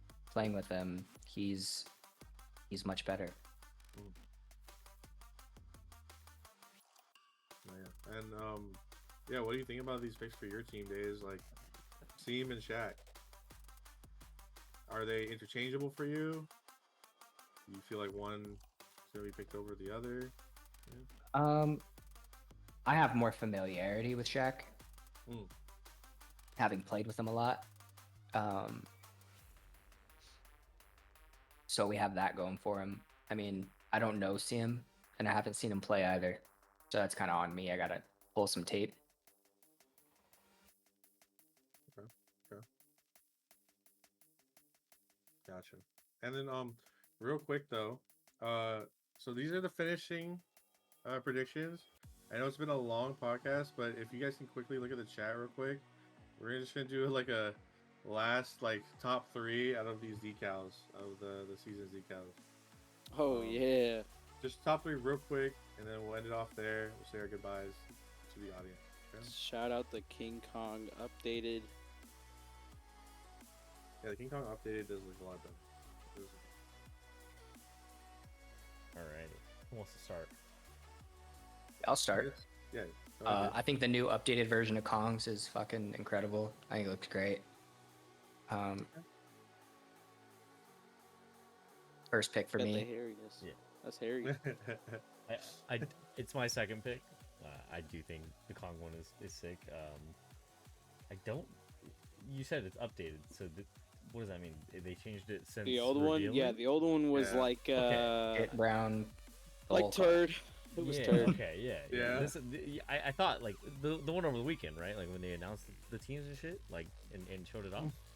Because I didn't like it then. I didn't remember it looking this good, but yeah, this is much better. Okay, yeah, cool. Much since you already said, I mean, you might as well go with your first one. Yeah, my first is Moby Dick, dude. That one is the cleanest. Yeah. The colors are fucking gorgeous. the it's not just a white car. There's texture to it. Like there's detail there, and like I mean, so even without the waves, which the waves are obviously the peak part of it, it is gorgeous. It makes me think of Demon Slayer. Like it just like absolutely hands down the best design in my opinion. Fuck yeah. Are you Goldman? Yeah, Moby Dick #1, man. It reminds me of Fisa, the one that's already in Rocket League, like stylistically. Oh, I know what you're saying. Yeah. You can run it with the texture, and it just does well, man. And yeah, I mean, me, I have to go with Moby Dick too. First one. I'm curious. Well, I mean, we have everybody's list. Days, why is Moby Dick not even on your list? What happened? Yeah, it's not even in your top Wait, what? 3. The Moby Dick skin. Oh, I think it's because I got confused. Oh. All right, where would you place it? Where would you place it? Third, it's third. It's Okay. third, even that. Yeah, Even so that you see, I thought the name was underneath the logo. Oh, Okay. Yeah. I see. Yeah. I just Oh, like so wait. dark. I like dark car designs. So then, when Yeah, you they're voted fire. Kong, were you meaning to vote the Sea Serpent as your #1? No, that one didn't confuse me. Oh, okay.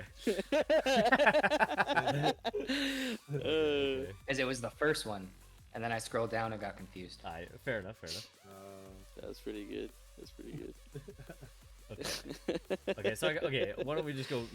Yoki, you say your top 3. Why don't we just do everybody's top 3 first? Yeah, I mean, Moby Dick, Wraiths, and Nessie, man. Look, the Moby Dick and Wraiths, top 2 peak, in my opinion. Like those ones are at the top for me. Like, and all the other rest are just like, okay. But Nessie though is a good honorable mention here in this top 3. No Kong though, huh? Nah, I'm sorry, it doesn't look that great. It looks good, but it's not that great. Honestly, I think the Kong skin looks better without the monkey on the hood. If you get rid of that, I think it looks much better. It's an ape. I could see. Whatever. I think if you get rid of the Wraith logo on the hood, I think this is the best car. I think most of these cars, other than Night I Stalker, didn't even see the Wraith. I didn't even see the Wraith at the front. Yeah. I think the logos on the hoods just make the cars look like it would make more sense to have them on the side. Yeah. Like smaller on the side. Yeah. I mean, that's why. So my 3 is like everyone's got the similar one, but I went Jormungandr because it's like it is the snake. Right. Like, Yeah, well, that one Yeah, makes yeah. sense, right? The nose of the car is Makes the sense. nose of the snake, right? I mean, like Mhm. that one works. That one I wouldn't say needs to change at all, but Yeah, it is pretty cool. yeah. Yeah, you remember there was. I see. I got Race as my #3. I do like the design, like especially the fade, but like fade from or the transition from black to green. But honestly, I mean, like we've been saying, I don't really like the logo on the front, the Wraith on the front, and I'm also just not a fan of green per se. So Oh, I think the green is so sick. See, The green is green's not so my sleek. not one of my favorite colors. It's not my favorite, but dude, they make it. It almost makes it. If it had a neon touch, it yells neon without being neon, and it like I think that's just doing a good job design wise. Yeah, I mean that's fair. I mean, I think I picked the best team name in the whole damn league. If I do say so myself. I think Rates is a fucking sick name. Yeah, I'm trying to think of like any other kind of monster that should have been in here. I think, well, besides Godzilla, and I know Godzilla was used in the beginning thing, and that's why Darty didn't want anyone to use it. Yeah. But Godzilla, in my opinion, is my favorite. Like one of my favorite monsters. Man, give me Slender Man, bro. Give me Dude, give me that Is would've that a been- monster? that though? would've been Is that a sick. monster? Yeah. Nah, Like bro, but he's uh, scary. I mean, is that Are not a monsters monster? supposed to be What scary? constitutes a monster? Like, does it have to be big? Yeah, I 'Cause, don't know. Is it if it's dark at night? Am I scared of them? Dude, I mean, if I that's remember the Slenderman qualifications, fucked then me I'm up. I'm scared of somebody named Moby Dick coming at me. I'll tell you that. I'm scared of that. In the ocean? Oh fuck no! I'm not trying Like, to. why you coming at me, cuzzo? Okay, I ain't might like- even, I Ghost might is switch my scary. fucking 3rd pick. Honestly, the more I look at the Nessie skin, the more I like it. Yeah, I I like think this one. I think I'd probably swap Wraith with Nessie. Sorry, Days. Yeah, it doesn't hurt. I didn't make them. Not fair. Damn, bro. What are you trying to say about the people that did, bro? The people that worked hard. Hey, wasn't it well, like you 300 know, people? all of them are great. All Yeah. of them No, are yeah, I mean they're all good in their own right. I think maybe something to go looking into the next league. Logos on the side, keep the nose a little cleaner. But you know, maybe that's just our unprofessional. Especially because the opinion. nose is what you can see. Exactly. Yeah. True. That's why you want it clean. Exactly. But Exactly. that's it. Thank you for Yeah. watching the 3rd episode of the CrashCast. Say Be a long goodbye one. to Days and Gomu. They might not be here for the next one. They're more of like a come on when we need them, type thing. Sure, it was a What do you pleasure. mean by Thanks that? for having us. Who are we Come on, coming great you having on? you need me, guys. baby. I'll be here. Yeah, no, we'll Who probably are will. we coming Probably will. on? And another thing is, we'd also like to mention is that we're gonna try and get a guest form out there to the community, so that we can have a more people on here, because it's about the community. We want the community to get on here as well, even if like you're not well known. Maybe you just joined like a week ago. Fuck it, dude. We'll try to get you on here. And the next podcast will not be 3 hours long. Yes, it we will promise. not be. Yeah, we promise. This won't happen again. Throwing it out here, like not that we've talked about this, but I think also getting a form out there that like people can suggest ideas for certain episodes. How I had been talking about doing like clip reviews and shit. The community might have good ideas for like things that we can do to entertain and communicate and like discuss. So I think getting people's ideas, there might be a lot of trash, but there might be a lot like some fucking hidden nuggets. No, yeah. Actually, then I'll do that too. I'll be making that Google form as well. Yeah. All right. Yeah. Sounds good. We'll Right, put it in the description of the video. Yeah. Description. Let's end it there. Yeah. Peace, guys. Thanks, guys. Have a good one.